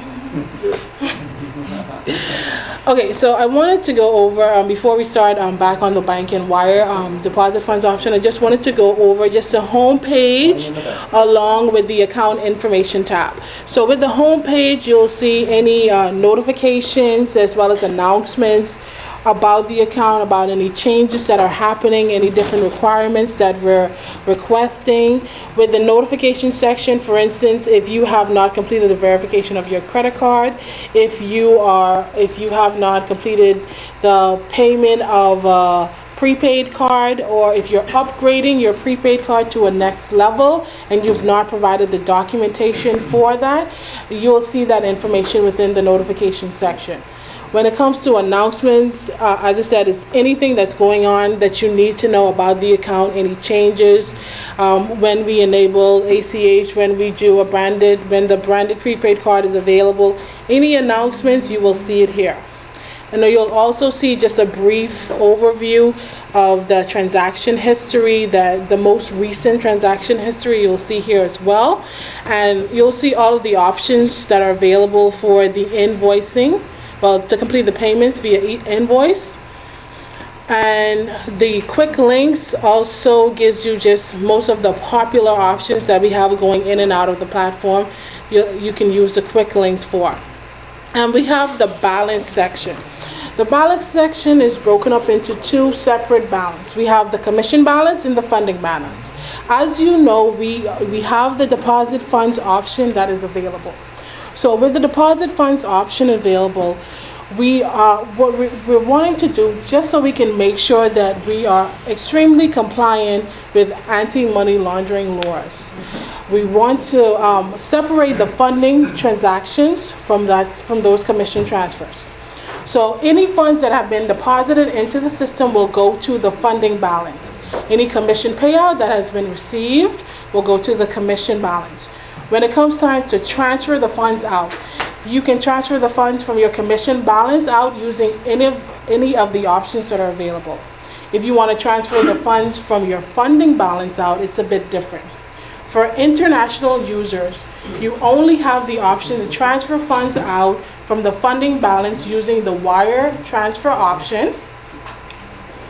And the wire will have to go to a bank account with the name that's on the account. We will not transfer funds out to any other accounts. Now, for US users, you're only able to transfer the funding balance out using express check. So those are the only two options available. Like I said, we want to make sure that to lower fraudulent activity as much as possible. So when it comes, to funding and commission balance, these are the ways to transfer the funds out. And the name on the check has to be yours again. Yeah, that as well. It will be pre-filled. You won't be able to change it. Okay. Now, the account information section. We have basic information, the eWallet ID, the auto withdrawal setup, secondary payment option. With the secondary payment option, as Julia said before, we have disabled that option for Telexfree users. But with the auto withdrawal option, it's available. Now, with the auto withdrawal option, the way to set this up is very simple. You can set it up based on the options that you have here. We have a credit card, so we can set it up with a credit. Yeah, okay. So the steps are going to be shown, and there's also, I didn't mention it before, but every time you see this video link, there is a video on how to complete the option that is shown. So the videos can also be found in our frequently asked section, but for all of those transactions or different changes to your account that we have a video tutorial for, just click on the video link and you'll see a video on how to complete this action. So with the auto withdrawal option, it simply gives you the option to transfer funds out when you receive your commission payout. So here it shows you, the currency that you're going out, and it shows you the different options that you can choose. So where do you want to transfer your funds out? Do you want to transfer it in a check? Do you want to transfer to your prepaid card, and so on? So we'll select the MasterCard that we've already completed. Okay. Once you select the option, it will take you forward. So I'll take you forward to the next step. So you can automatically have your funds transferred to your credit debit card per commission payout on a weekly basis every Sunday, monthly basis, or bi-weekly. So this gives you the option to not have to log in at all. When you receive your commission payout, it just goes to the option that you've already entered into the platform. Now, if you want to put a minimum or maximum, you can enter those details here. We usually advise individuals that get a smaller amount of commission payouts or that get commission payouts frequently to try to set a maximum. That way you can lower the amount of transactions going out, that way lowering the amount of fees that you're paying, but the transfer is still automatic. So once this is set up, you can also set it up with no minimums or no maximum, and it also gives you a note on the options that you've chosen, and you can activate this option. Once this option is activated, you will receive an email notification letting you know that this option is activated. When you receive a commission payout, there is an email notification that goes to your account, and as the request is completed based on the automatic features that you're set up, it will also send you an email as to the amount that is being transferred out and which option is being transferred to. And also, if you do not want the funds to be transferred out, you can always go to the account, and there will be an option here within the first day of the request to cancel that transaction. Okay.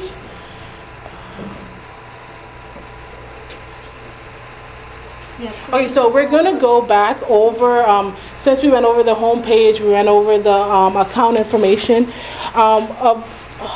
We have had lots of issues when it comes to receiving manual bill pays from U.S. users. So Julia is going to go over all of the options for bill pays and any restrictions that we have, any things that we may not take, and so on. So she's going to go over the bill pay option.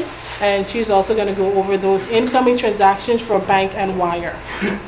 Okay, with the bill pay option, which is currently available for the USA, it's a great option. It allows customers from the USA deposit money into their eWallet accounts when they are unable to make payments with credit cards, which is, we're very happy about this option because at this time there are not that many options that we would like to offer you. We're trying to get more and more options for your convenience, but at this time it is what it is.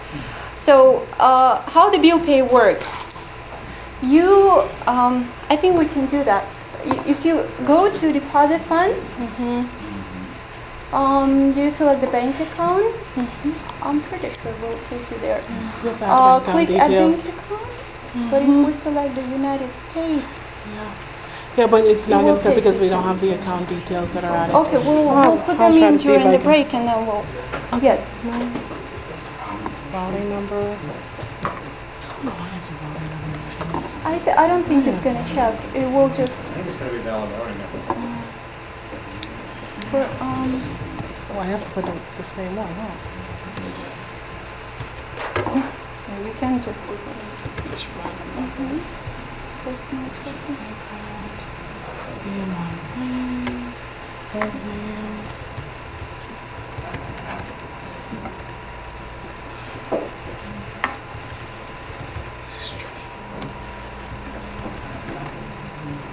And if you notice, the last name is pre-filled again. That's for security purposes. We don't want for you to add somebody else's bank account to your eWallet account. But you can change the first name. I think I'm going to be 123 Main Street again. Yeah, the same. Depending on the country you select over there, the form's going to change because for other countries there are different requirements. So we're going to add certain fields, we're going to remove certain fields. It's going to be different. Okay, so let's just try another bank. Norfolk Island.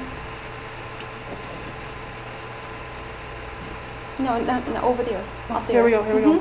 Bank country. If you change it over here.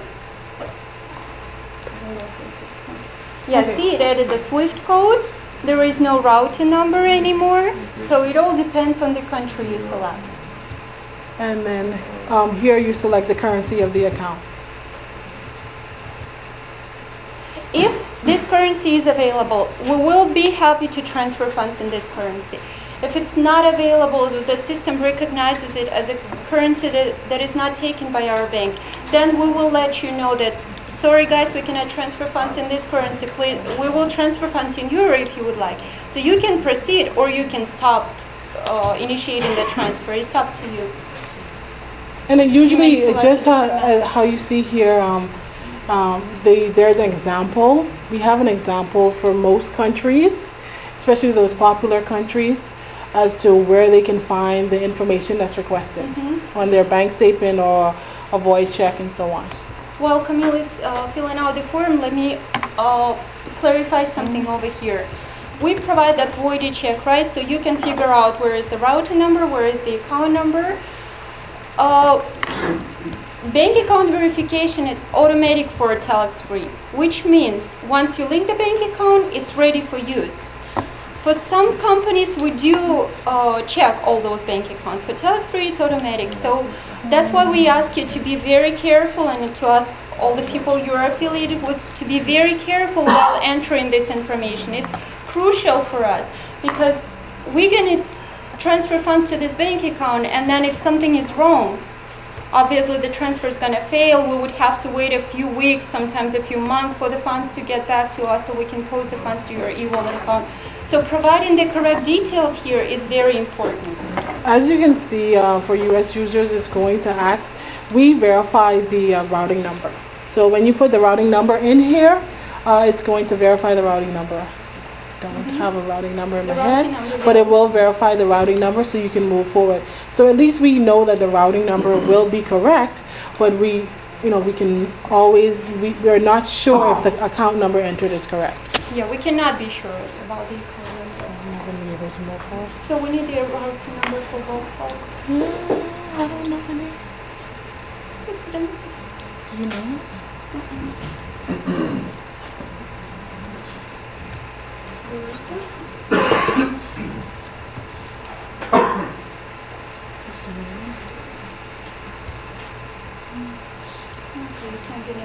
Yeah, it's not gonna go. Take us to the third page. Yeah, let's talk about it. That's really easy.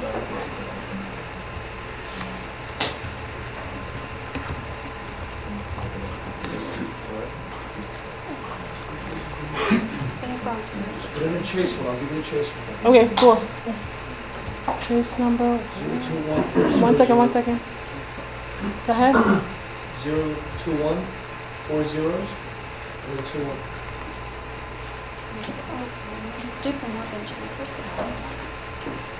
Account and nickname.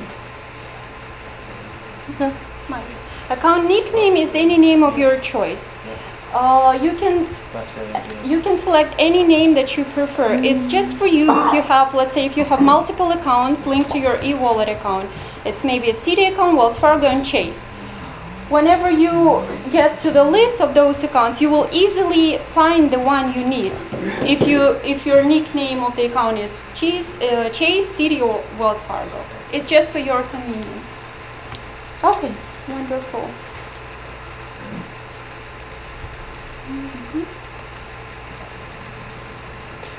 Okay. Now if we go back to the deposit funds, select the bank account. It's selected for the USD. Yeah, great. Here is the page for the bill payment. This doesn't have to be pre-filled.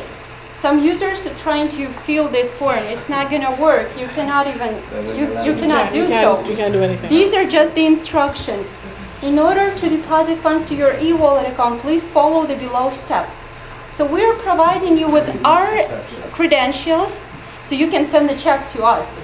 This is our address in Hallandale.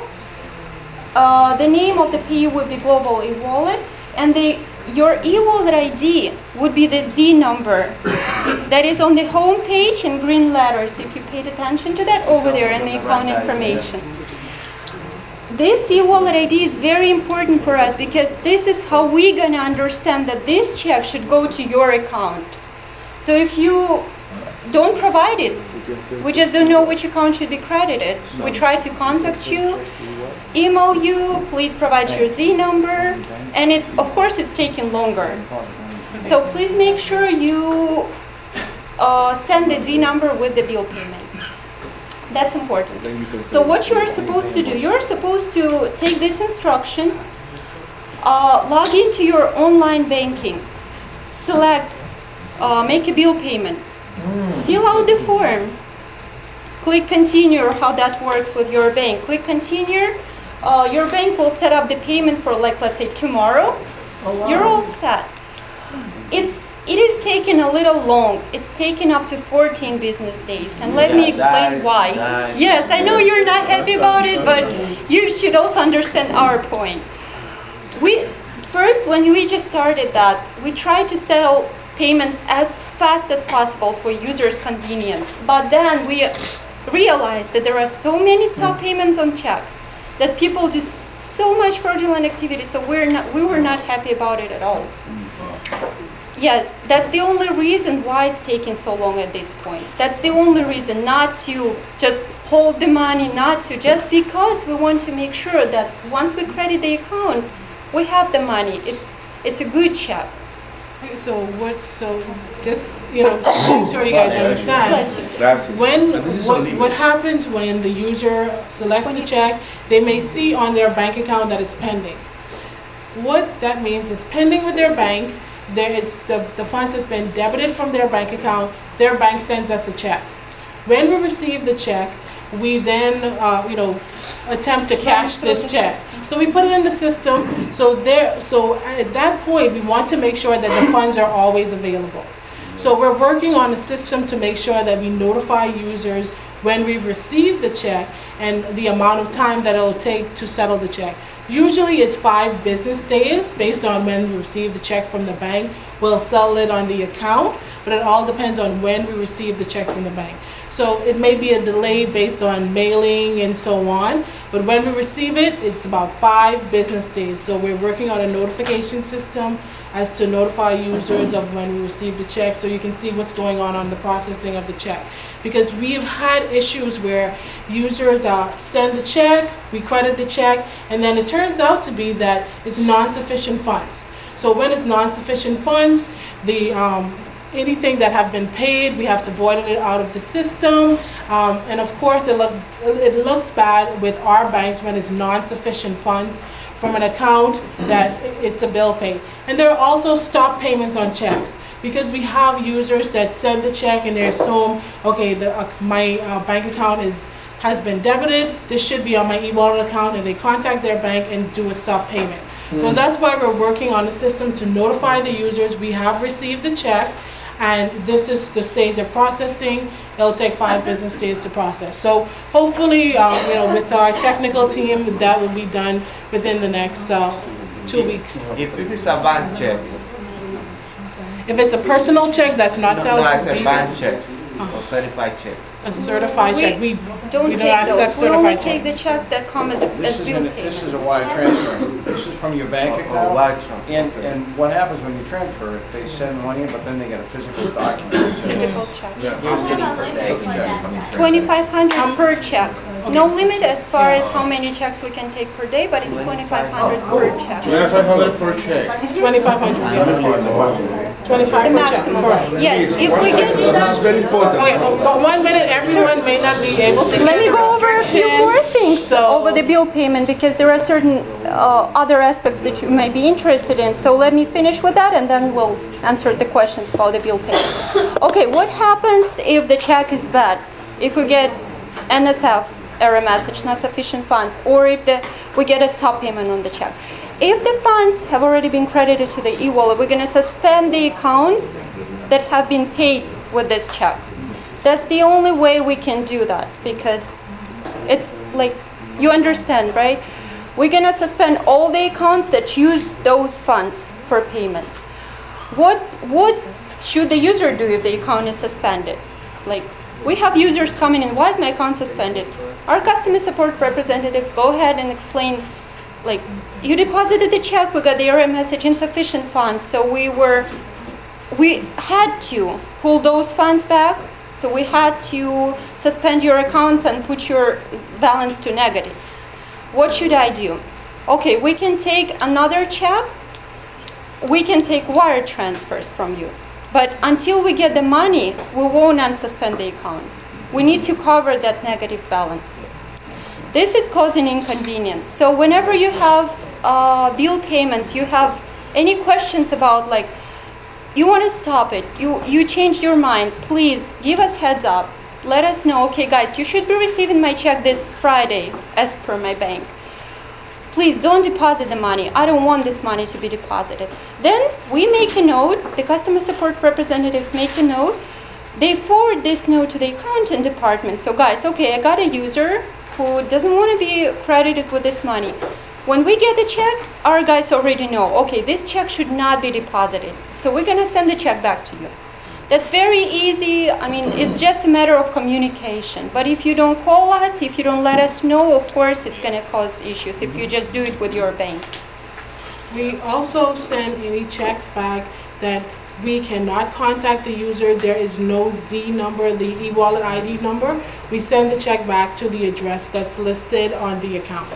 So yes, following the instructions is very important. This way you know you're not gonna wait, you're not gonna lose your money, you're not gonna be in the situation where you're not aware of what's going on.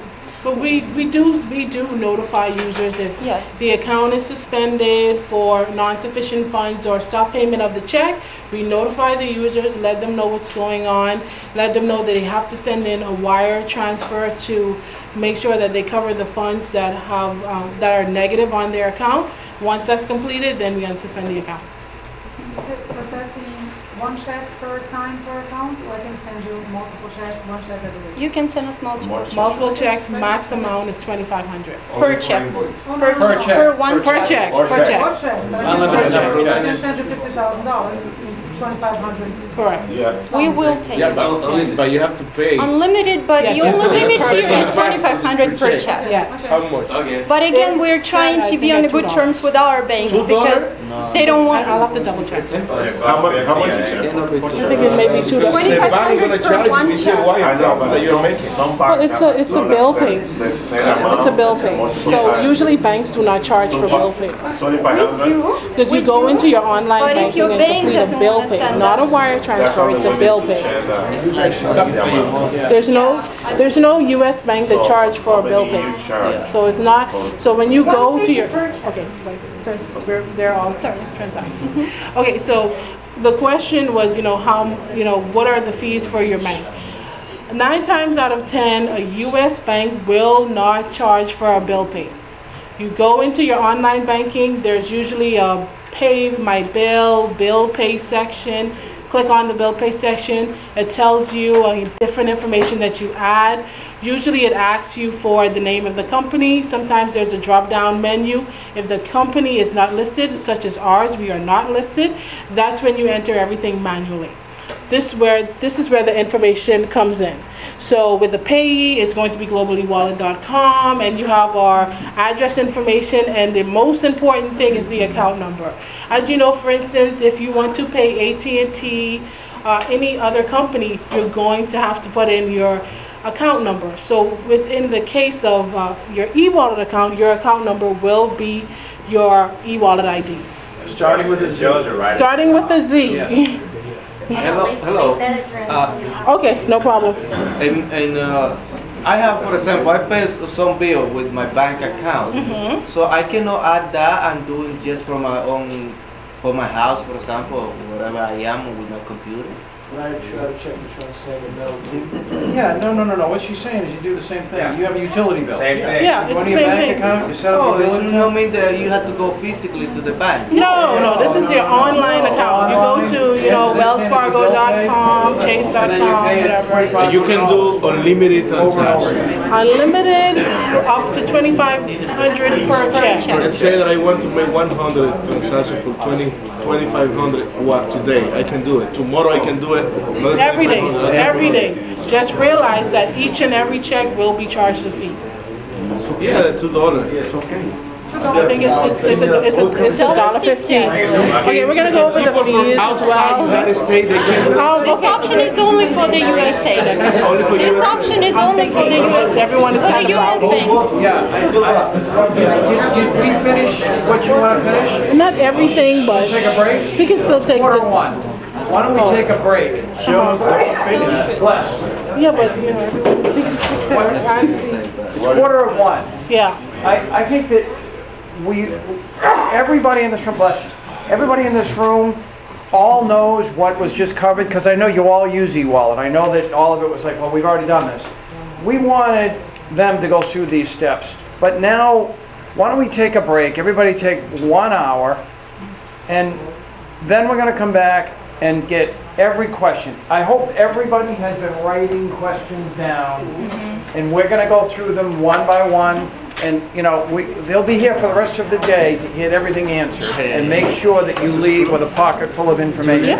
Yes. We have this friend until 5. We're here until 5. And keep in mind, there's still a few things we may not have went over, but we will go over before questions.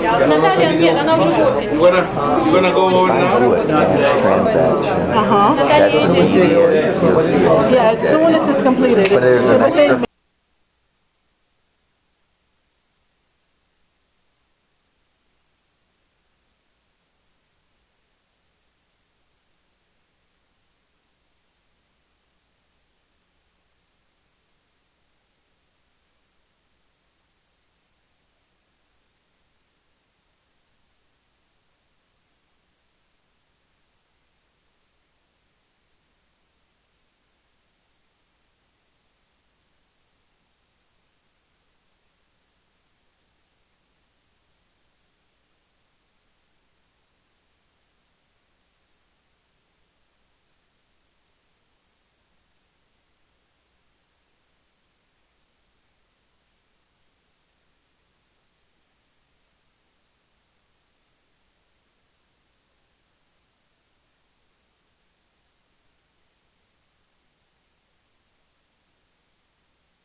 The bill pay that said that I can do different transactions for $2,500. I can send 50 transactions a day. That's no problem. That's not a problem. I have to wait like 14 days, more or less, and then I will have the money in my eWallet account. I can pay my bills. Correct. Okay. But my question is this: when the fee that the bank is going to charge, and that's only for the United States or out the United This States? option is only available for the United States. I mean, if you are outside of the United States, but you have a bank account, a U.S. bank account, you can still use that option. But it's only let's put it that way. It's only available for U.S. banks. If you have a U.S. bank in your country, because a lot of countries have, for example, Citibank. So can we do that? It depends. If your bank allows that, if they say, yes, guys, we can send payment to this company, we can send a check, we're good with that. Yeah, they can American, Brazil, they have a lot of range in If your bank says yes, then we can take it, yes. Because it's online transfer, so your banks may say, yes, guys, our bank, let's say in Aventura, can send you a check. Is there a specific bank? Regular bank? No. Must be American.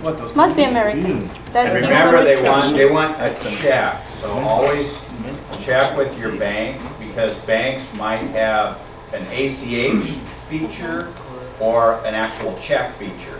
And you got to make sure that you're using where they're going to send a check. A check, we've gone through that, yeah. You have a question? Basically, I use my company name. I have a company incorporated, so I use this name, and I don't know how to get the eWallet.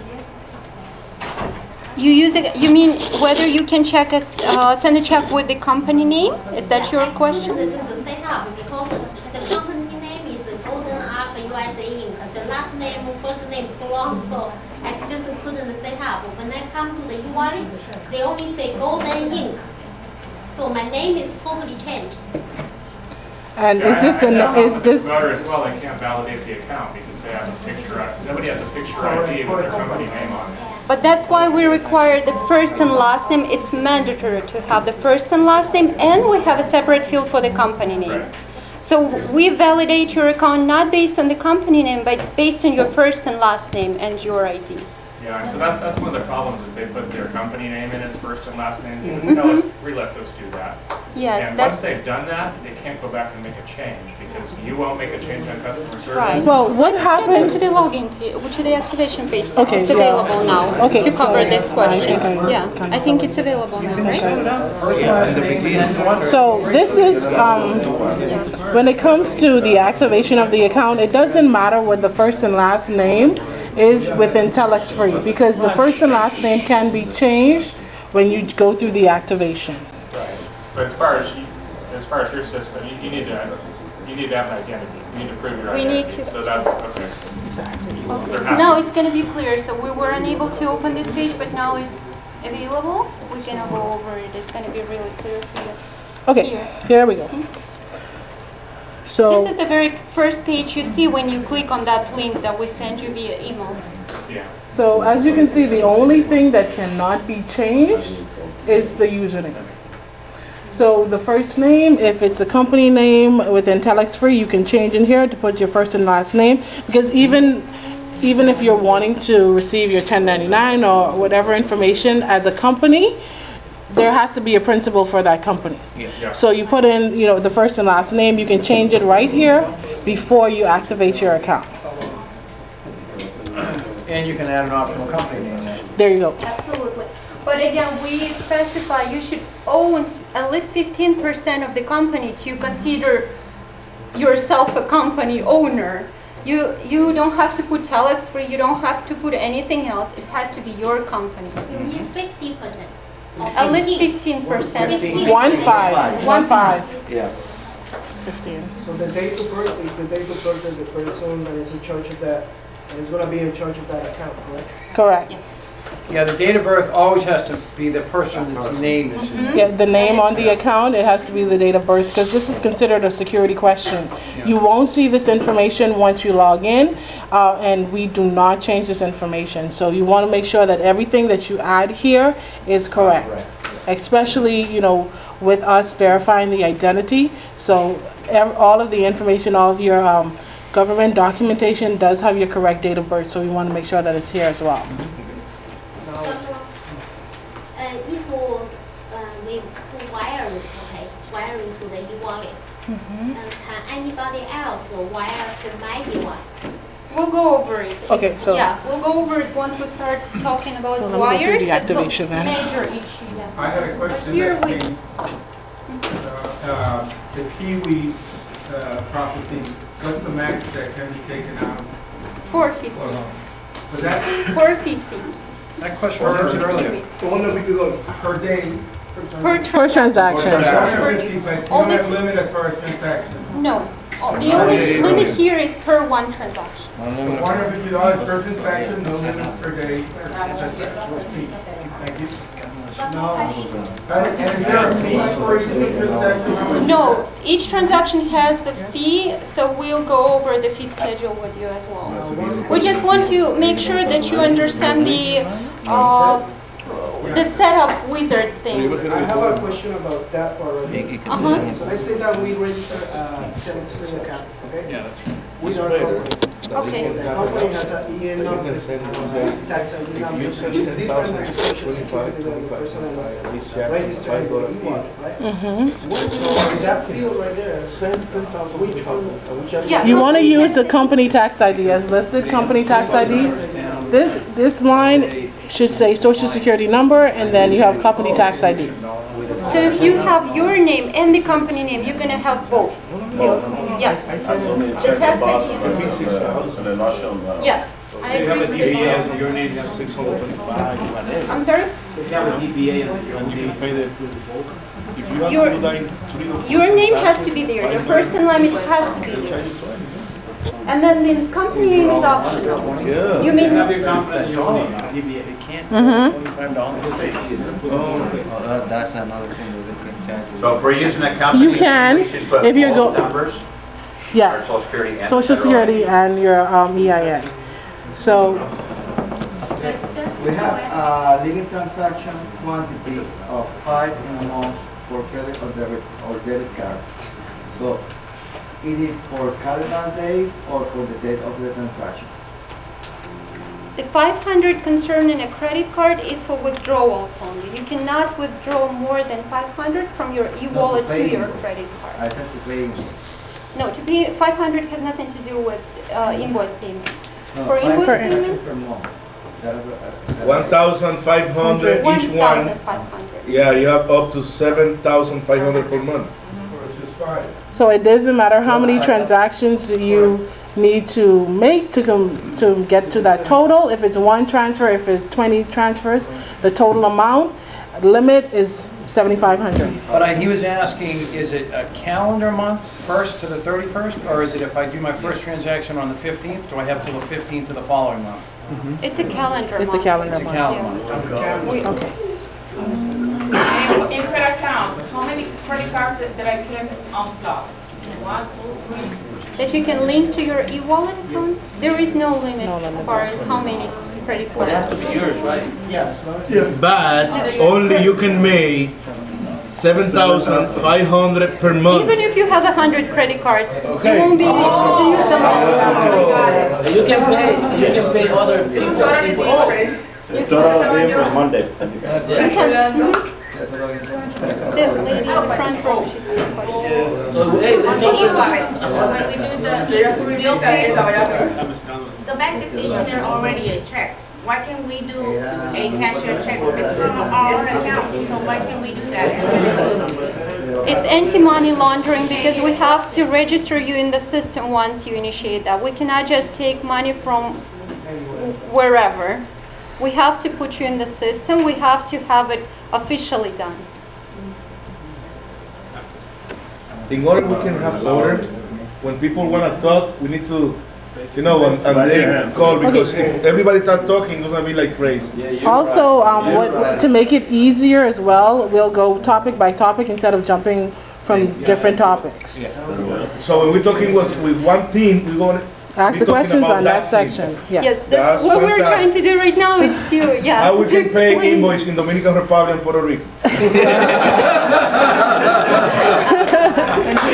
Okay, so. And Brazil and Indonesia. And US. Anywhere outside the United States. US payment, you have to go to Randy Cosby.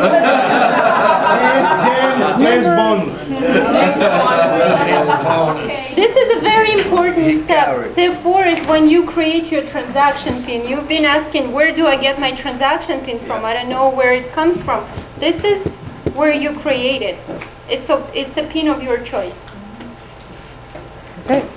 And it cannot be consecutive numbers like 1, 2, 3, 4, 5, so on. Can it match your other PIN, the access PIN, to enter?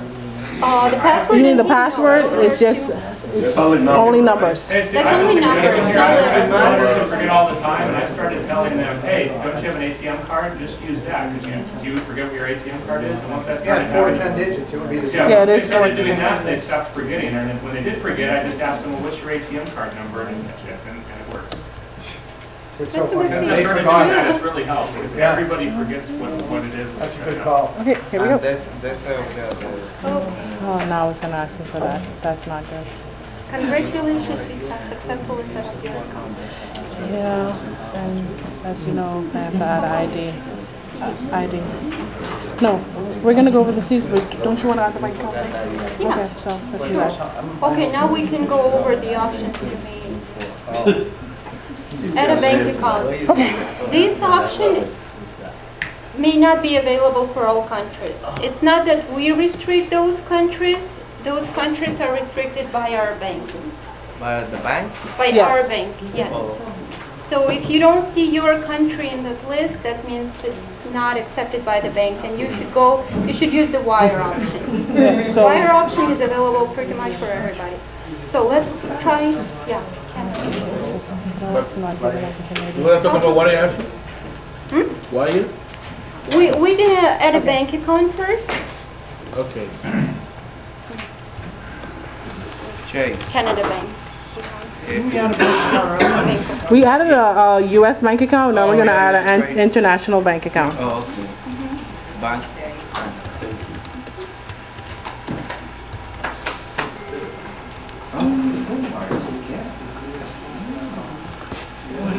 Dominican Republic.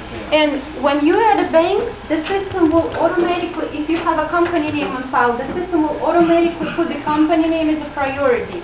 So it will put the company name as your primary account holder. Okay. I pay out. Yeah, that's what I've just entered in there. Yeah, that's why it's important to put the company that you own, not just anything. Okay. Okay. There you go. Only now. Yeah. By the way, when we finish, we need to talk Oh, about no. Telex. Yeah? Of course. Of course. That will move.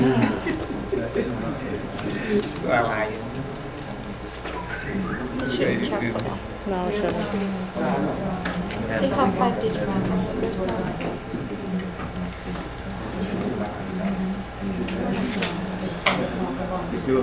Here, you see that little tab that says business account? If you're linking a bank account that is in your name, it doesn't mention the company name, you may also select a personal account. And this will automatically change the name of the account holder from your company name to your first and last name that you have on file.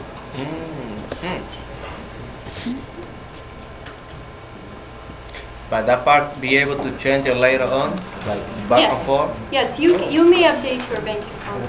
And you can add both accounts on here. Again, So there that's is the no purpose of limit the on nickname. how many accounts you may add. Sicom started with Y? With a letter? It's Canadian. Canadian. Yeah. The alias is already used by another account. You See? Okay. Now the system wants you to verify that everything you've provided us with is correct. It's very important because we're going to send money using this and we're going to receive money using this information. Okay.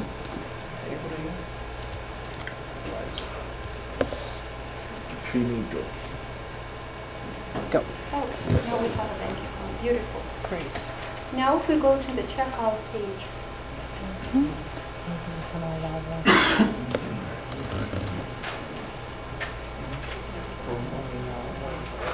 Something that is... Oh, that one was... Okay. And then we're going to choose the bank account option. It's going to be mine. This is, you asked about the account name or alias. This is when it helps you a lot. You have Chase, you have Wells Fargo, you have, let's say, Citi.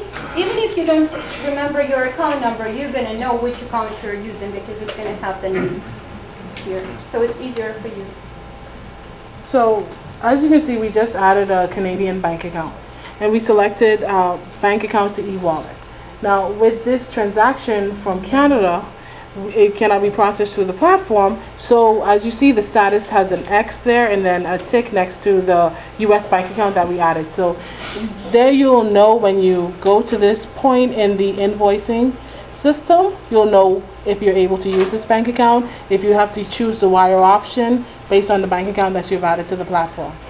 But that doesn't mean that you cannot use this bank account to withdraw funds. It just means that you cannot deposit. So we'll go over the withdrawal later.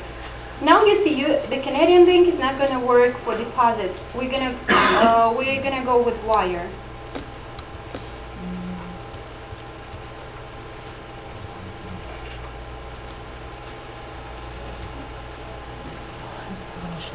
Wire profile. We create a short form here.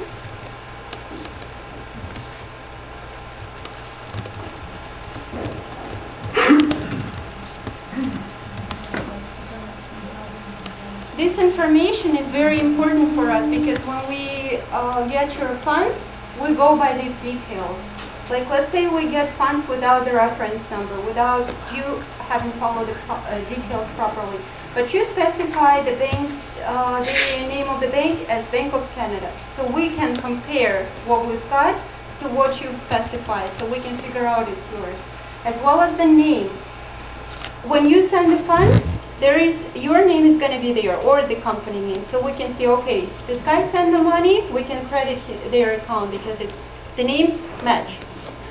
If you want someone else to send money for you, if you know for sure that you're not going to be sending money, you're going to give the instructions to your mom, let's say, and she's going to send the money for you from her bank account.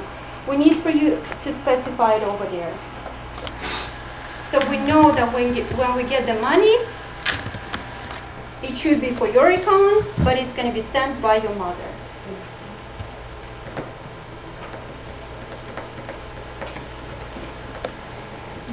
The sending currency is euro.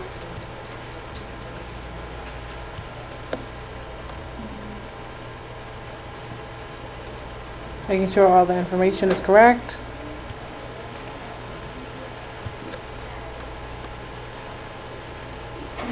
And this should answer your question about the instructions where you should send the money. They're right there on the screen. The bank name, the bank address, everything, the account number, everything you need, everything your bank needs to send the money. But that's just the information page. You have to get that one to wherever you To your send bank. the wire. To your bank. You have to take these instructions to your bank and have them send the money to this bank account so you can get credited.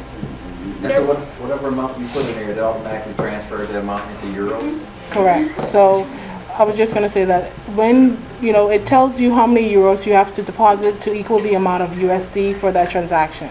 So as you see here, the quote is good until February 11th, even though it's the 6th. We base it on the FX rate for that day, but it's good until February 11th. If the transaction is completed by then, the funds will be credited to the account in the amount of the invoice. So you can actually make out on that if the euro dollar flip dramatically. Yes. Well, they could lose too, though, in that case, if it flipped dramatically. That's why we try to Yeah. honor this 3-day period so you don't lose Yes. due to the exchange rate, which Yes. may be changing every day. That's why we honor that. I have a question. Do we have a limit how much we can send? No. No. The reference number here, it's in yellow. It's very important. If you send the reference number with the transfer, the system credits you automatically once we get the money. If the reference number is missing, it may take long for us to credit your account, especially if the name is different. Should we be writing that address and stuff down here, or is that? Not necessarily. You will get the same instructions every time you initiate the transfer. And this information is also emailed to the email address on file. So you get them both. Just to be clear, on wire just to be clear, on wire transfers coming from outside of the country, there's no limit on the amount of the wire transfer? No limit. So I can send 10,000 or 20,000? That's fine. As long as it's going into an account that you're going to use to pay invoices. Correct. So the wire can actually be more than 10 grand. I thought there was a 10 grand per wire. That's for outgoing outgoing, transactions, yes, for outgoing. They send a $50,000 wire, that's okay. That's fine. What about $1 million wire?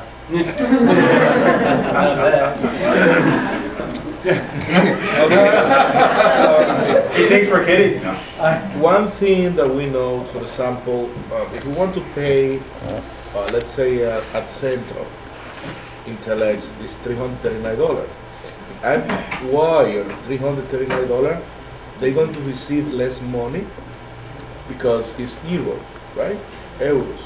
Euros, yeah. Euros, all right. So, No. So would you? It would be $339 would automatically calculate how much you have to make a transfer for in euros to cover the $339.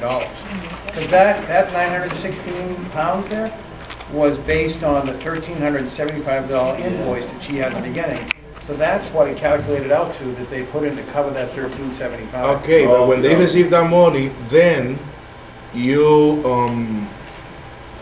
credit in our eWallet account in Telexfree the exactly amount that we send in US dollar.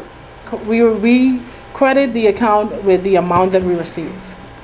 So when it comes to wire transactions, sometimes depending on the country and how the funds are sent, the initiating bank may have a charge. So you want to make sure that the bank, your bank, will not charge you a fee.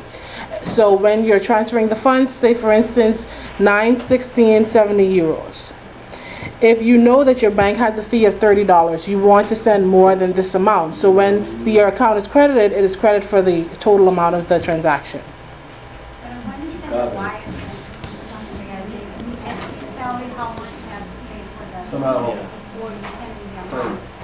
Now it tells our system if there's when there's a fee for the transfer, it tells you the amount of the fee for the transaction as well as the invoice. But it does not include the fees that your bank may charge.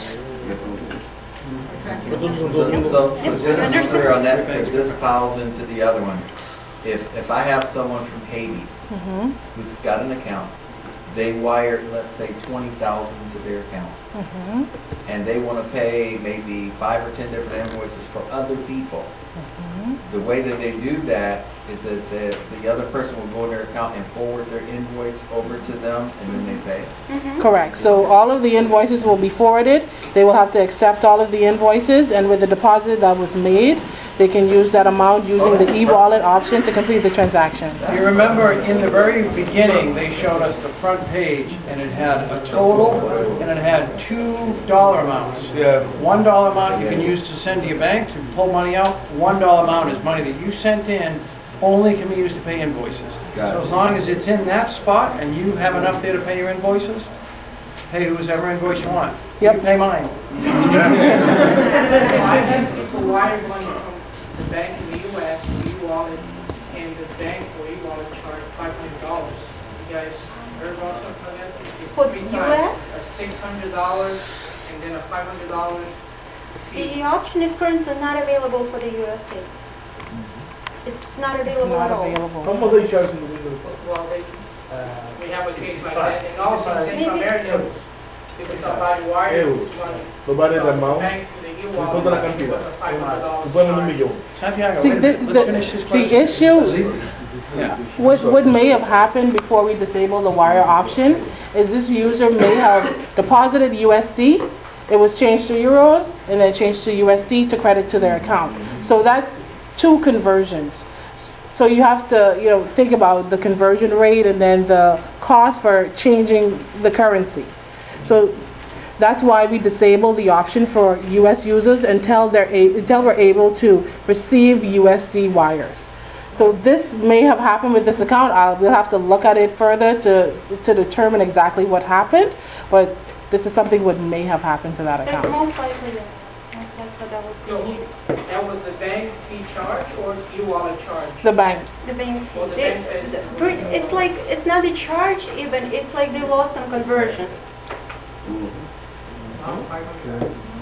Because it's changed twice. That's why it has been done. Okay? It was for 3 accounts, 3 families, and they wired the money, and then they noticed it was like a $500. So that's why you need to be careful, because when you wire money from the bank to your eWallet, it's, every 3 families you might look for $500. Well, that's why we don't have the option open for US users. So they won't lose any funds during the conversion. Well, like I said, that's why they need to talk with their bank, because their bank may have a charge. There may be an intermediary bank between, because it depends on the country and how developed the country is. If you have a country that's not as developed as, let's say, UK or another country that's similar, they may transfer the wire to another intermediary bank, and then to our bank. So there may be a fee somewhere in there. So what you want to do is talk with the bank first before you complete the transaction. Let them know this is the amount that you want to receive in this account that you're providing them, and ask them if there is a charge to transfer wires, if there is an intermediary bank, and if there is, what is the fee for the transfer. That way you don't lose any funds, you know what's going on, you know the charges. Because some people don't inquire about this, and when the funds are deposited into their account, it's less than the amount that they requested. So you have to, all your bank charges have to be put on top of that amount. So you only need to speak to a manager first. Yes. You talk to a teller, they don't even know what it's about. Yeah. In other countries. Yes. So you would have to talk to a personal banker instead of just the tellers. One more thing why you may lose on some money while using this option is we have this 3 days period, the one Camille showed you, right? Tuesday, February the 11th. If you complete the payment during this time, the exact amount you will not lose on conversion, no matter what the exchange rate is going to be. But if you deposit funds later than February the 11th, like let's say on the 15th, then we don't honor that conversion rate anymore. We're going to credit as much as we have received based on that current conversion rate. This way, yes, you may lose some money. That's why we have very precise instructions. Please complete it within this time frame. Make sure you send the reference number so everybody is good. We have the money, we credit the money to the correct account, everybody is happy. You said 3 days. Is that 5? Is that based on today, the 6th? Or? Today is the 6th, so that may be So 5 5 days. days. That's 5 days. Yeah, okay. Just because, I believe that's just because of the weekend. Yeah. Oh, yeah. But it's 3 business days. 3 business Yes. days. Okay. Let's say you completed the transfer within these 3 business days, but you failed to provide the reference number, you failed to provide the correct name. We have the money, we just don't know which account should be credited. It's been a week, let's say. You're contacting us saying, where is my money? We're trying to get more information. We want you to provide the confirmation of the transfer. And we see, based on the confirmation, that you did complete the transfer within that time frame. It's just you failed to provide some certain information. In this case, we can credit you the difference. We do. We do credit the difference. So we honor the original amount. Time frame. You just need that Based on documentation. the confirmation that you provide, if it was within these 3 days, we'll let you know you've done this and this wrong. Please refrain from that. Please make sure you do it correctly next time, but we will cover the difference for you. Over here? So we had a situation where a guy twice sent in, I think it was back when we could do bank wires, and he got hit with like some extra 20-cent or 40-cent little charge by eWallet. You know what those would be? And then so then he didn't have enough money to pay his invoices, and he had to send like another. We would need, of course, we would need to see the account to be able to tell. That's a very odd amount. Yes, if we had the username, we would be able to tell you, but it's... Yeah, it's a very odd amount. I know, it's Never. like, but they charge me just some weird little. We don't have any fees that are 20 cents or anything similar. Doesn't ring a bell, right? No. I don't know what it is. Okay, so you're good on the It's hard to wires? say. That is hard to say. I'm gonna go with the fees. Okay, so do you have any questions about this type of deposit? Is there any limit to the amount of money you can deposit? There are no limits. No You limit may to the wire wire. as much as you want. Outside of U.S.? Outside of US, yes. We will inform you when the USD option is available for US users. I heard probably tomorrow. No. You had a question? So it's looking like the bill pay feature and the bank wire is like the top 2 ways of maneuvering. As of right now, those are The most common. The most common. Those are the most popular options for users across the board, from US users to international. That's the most common. Their online banking, bill pay, or that global wallet.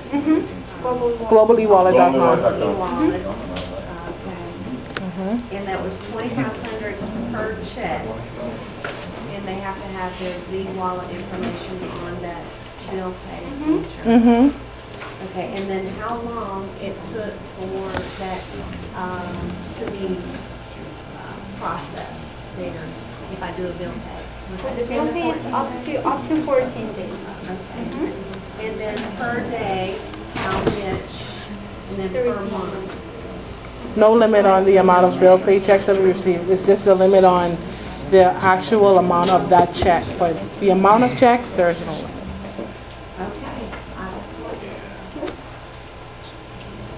The two biggest questions in my island, regardless, and how to pay invoices. is, one day the bank, the Euro Bank will be changed to American Bank, more than 2 hours in the transaction in US dollars. And the credit limit will be raised one day sooner. Well, the credit limit for credit card transactions, it was just recently increased about, I'll say 3 days ago. So it may be, like I said earlier, about 30 to 90 days, because we always have to make sure that the track record of the company is great, so the limit can increase. The reason why they restrained the transaction amount per day was because of the past, the fraud that you have in the past. We want to know because it's very often asking me my orders and so because of, for me it's very important. I came here because I want answers. So No, that's fine. That's definitely fine. When it comes to the restrictions that are placed on per day transactions, it's all based on the relationship with Telexfree and the processor. When it's for processing, the processor has to see a good track record for 90 days and then 6 months and then again 9 months. So every 3 months they evaluate the company to see if the limit can be increased. Each and every company that goes through a processor has a monthly limit. So with Telexfree there's a limit. So every 3 months there's going to be a review, and we're hoping that they can increase because of the volume, because of the track record of the company not having any NSFs, not sufficient funds, there's no chargebacks. So when you have a company that has a good track record, we can increase the volume. But until then, we have to look at the transactions that are being processed, and we have to submit a review every 3 months. So the transaction company are eWallet, right? No. We are not the processing company for credit cards. We're integrated with that processor, and we have a relationship with the processor, but we do not process those transactions for credit cards. Okay, the other question that I asked first is, the bank, the Euro Bank, will be changed to American Bank one day? We're working on transactions via wire for USD. We're hoping for about 30 days. That's the time frame that we were given for the wire deposits to be open within USD. So hopefully we can do sooner, but we were given 30 days. You guys are working on it? Yep, we're working on it as hard as possible. We understand the demand that you have. So, we try as hard as possible to get all of the options. We see all of the complaints that come through customer support. We understand the restrictions that you guys have, and we want to make it easier and better so you don't contact customer support. You know everything that is to know. So, as much as we can work, as much as we can do, we will do. Question? So we can tell the bill the end of March, credit cards for eWallet. I don't want to give a specific date. That's past 30 days. I don't want to give a specific date because we can't tell. Credit cards, it's a give and take. We try to push every day because of the volume, because of the track record, but we cannot say. I can give you an estimate of 30 to 90 days, but I can't tell you 100% that this is going to happen because. Oh, okay. So when it comes to USD, we were given the time frame of 30 days. So you can tell users between 30 to 35 days to give it 45 days to give it a buffer. But this is the restrictions that we're dealing with. Now, a question for you. Go ahead. Is your company happier when we do lots of transactions or very small ones? We're happy with everything. We're happy with the lots of transactions, of course. More transactions? Of course. And the only reason why I say this is because I want everyone in the room to know that you guys are doing all you can to help us increase those transactions. So you can't put a deadline on it, but we know that you'll do whatever it takes to get us as fast as you can to increase those transactions. And Norca, your question on the credit card transaction, yes, that goes back to when we had so much fraud that Visa said no more transactions. Yeah.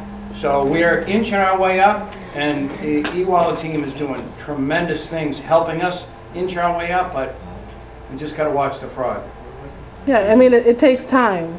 I mean, they're processors. They want to know that there's not going to be a fraudulent activity. They want to know that these transactions stick.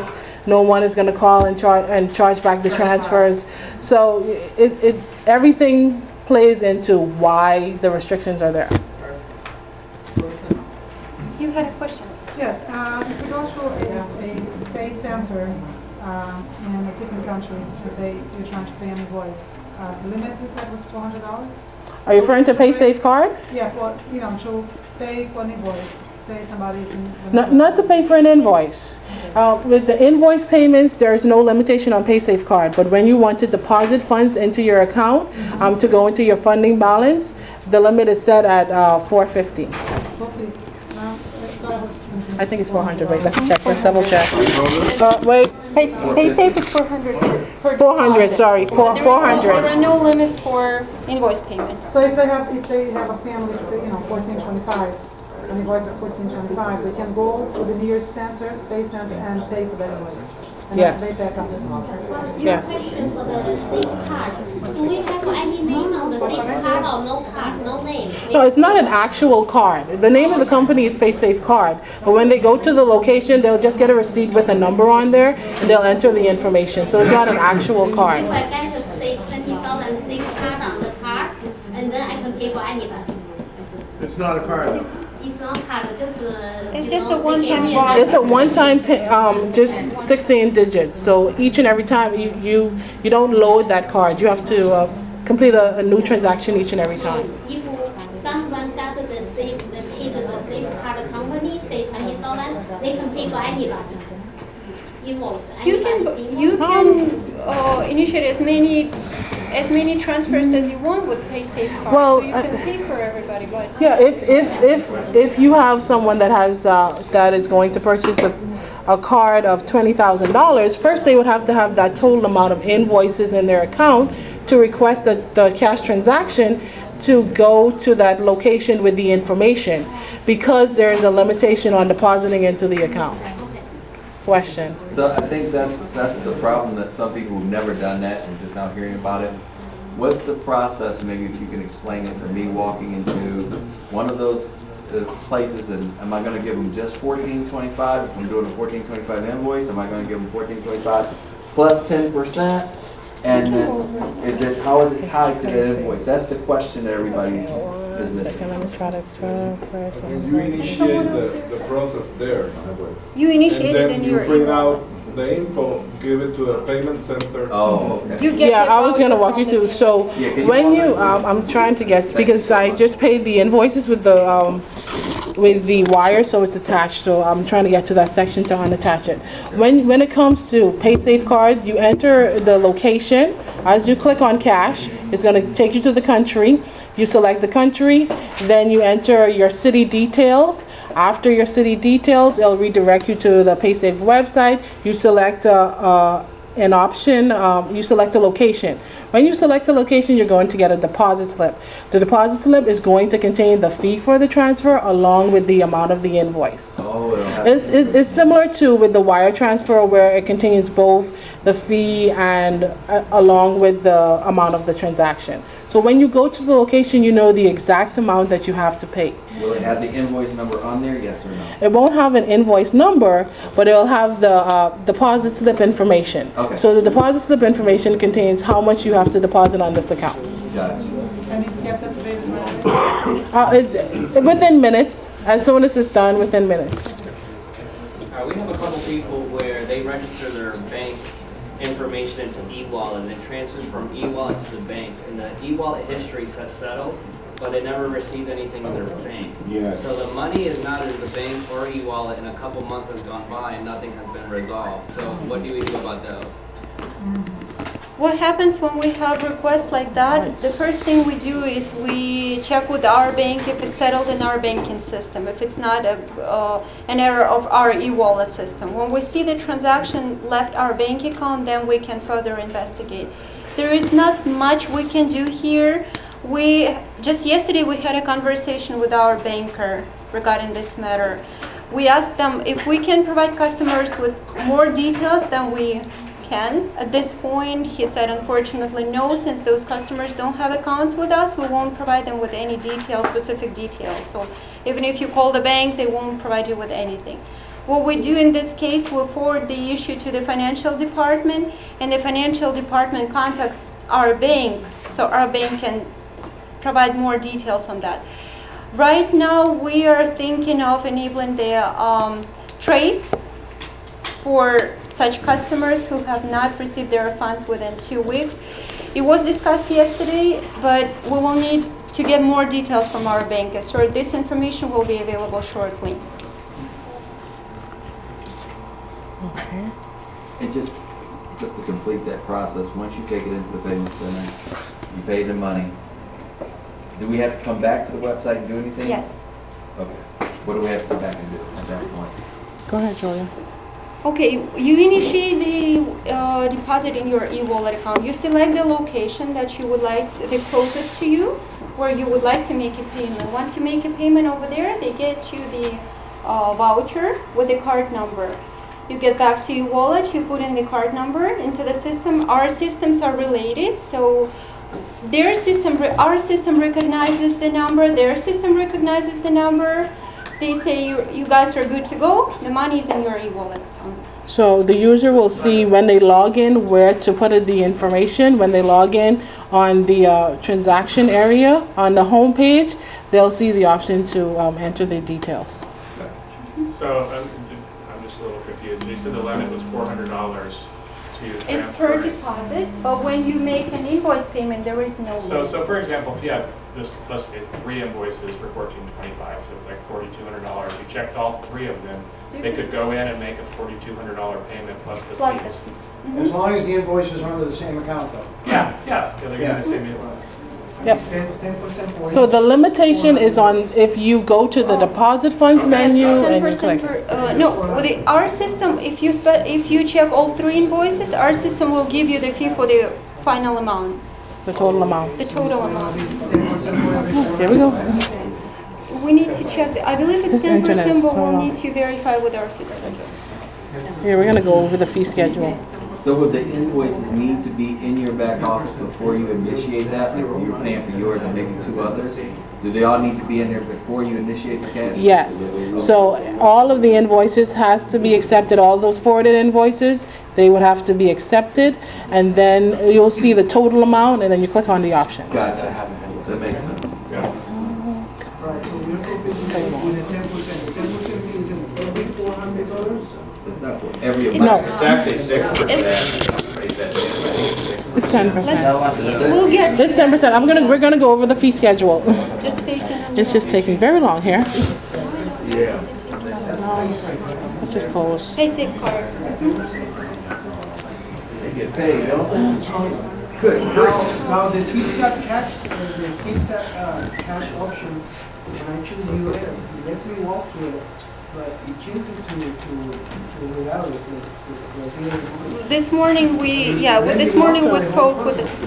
spoke with our technical support. It's going to be disabled from eWallet temporarily. It says the CBF number and the EP number. Yeah, because right now ZipZap is not available within the U.S., but it is still available within Brazil. So they will see the option to complete the transaction, but as of now, our tech team is working to disable the option, so when a customer enters U.S., they won't see any options to complete the transaction with cash. Okay. Is any other country besides Brazil?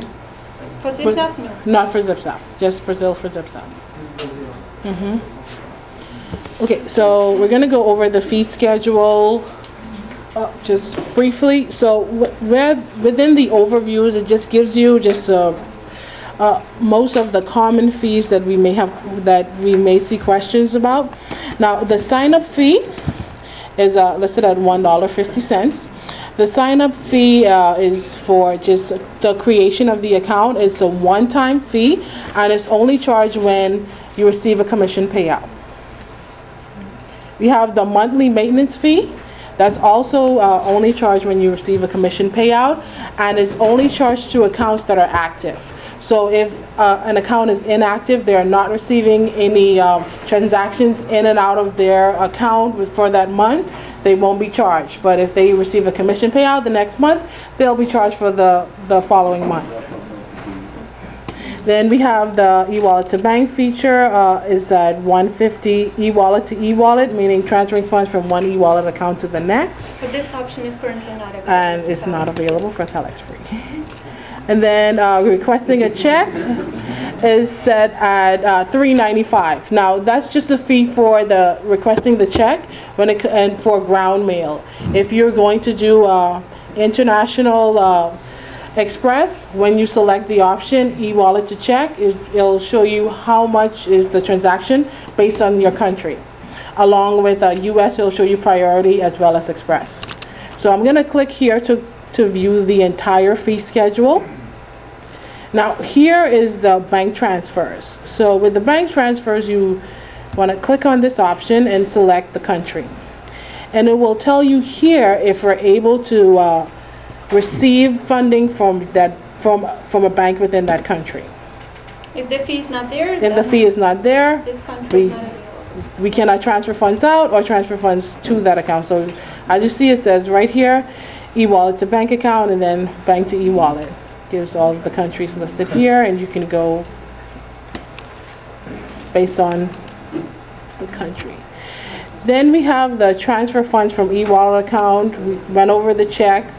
For US bank transactions, for wire, then we have wire outside of the US, and we also have wire to Israel. We have eWallet to merchant. eWallet to merchant is simply completing a payment of an invoice. Then we also have the eWallet to credit card option. So all of these fees that are associated with the account will be in this section. PaySafe card, I guess you guys had a lot of questions about that here. 10% of the total amount of the transaction. And you can see all the other fees here as well. Any questions about the fee section? I have a question. Do you guys have any fee that's like $42.76? It all depends on the type of transaction. If you're transferring funds where it's a percentage, the fee is a percentage, it may come up to $42. Well, let's say what type of transfer is it? Or family pack. Uh-huh. And they charge $42.76. I don't know the exact process that they made, but It depends on the option. There is no set fee like that. Like, let's say, paying with a bank account, it's not going to be like that. But if you select it, yes, Kiwi or PaymentX or PaySafe, it is possible. So as you see, PaymentX, we have 3%, and then Boleto is $2 plus 2%. So it all depends on which option that this user has chosen. yeah, just going along with that, I know on your guys' support section at the bottom there's something about like Ally Wallet, and then there's a descriptor, I guess, for credit card billing. And everybody that I've heard from that got charged $42.76, they see that exact. Oh, that's okay. I think I understand what you're referring to. Those fees, they come not from us, they come from the credit card company for the international. So that's that's the international transactions. Okay. So if they're charged $14.25 plus that, Like, they leave it as it is. Like we mentioned before, the credit card processor is in the United Kingdom, so if you are making the transfer from the USA, your company most likely is going to charge you for the, No problem. Thank you. Just piggybacking off what he said though, we actually did a survey out of like 10 transactions with a credit card, only one got charged $42. So it's not consistent, it's not happening all the time, that international fees. Why is that? that is something we don't have control over. That is something that comes from the, yes. If you don't see anything in eWallet, that means it didn't come from eWallet. Just simple as that. Can someone can travel to eWallet officers with a bank check and can deposit to the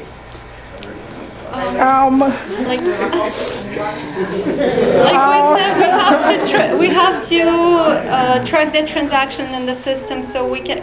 That For us to do so, you have to log in, you have to initiate the transfer. That is a So security everything is issue. going to be done online because with our location, I mean, you can imagine, 1 million users to date coming to this location, or let's say 100,000 US users coming to the location to make a payment when it can be done all on the web. Can we get an email with the information, the login and everything? No, everything has, because it has to be first recorded. Once it's recorded in here, that's, you know, that's the way the bill pay works. It's recorded in the system and then it's sent off. So, unfortunately, no. That's the answer that I can give you. Unfortunately, no. We just, every time you sign out a person on Telexfree, the support that you have to put the bank data. Is this a relation in the eWallet, or do we have to sign the bank data on the Telexfree plus the eWallet bank data, or? As far as the back office, we're not We sure. used to, in the beginning, when we sign on Telexfree, we have to put our bank data on Telexfree. So all of that information is not transferred to us, so they'll have to enter those details again. And the same thing, like let's say you have multiple accounts. Once you link your bank account to one of those accounts, the information is not going to be transferred to all other accounts automatically. We don't do that. You would have to link it to the account that you would like the bank account to be linked to. Just to make sure, on the bank deposits of my bill pay, I don't have to go in and set up every one of those. Once I'm set up, I just go make bill pays. That's how it normally works Yeah. with Right, the. and I don't have to go in and say I'm doing 2,500, I'm doing another 2,500. I just go start sending the bill pays. As long as you provide all the correct information, we'll take those checks, yes. Yeah. Okay, so I guess we're basically done with the showing the system and so on. So we can start going over the questions.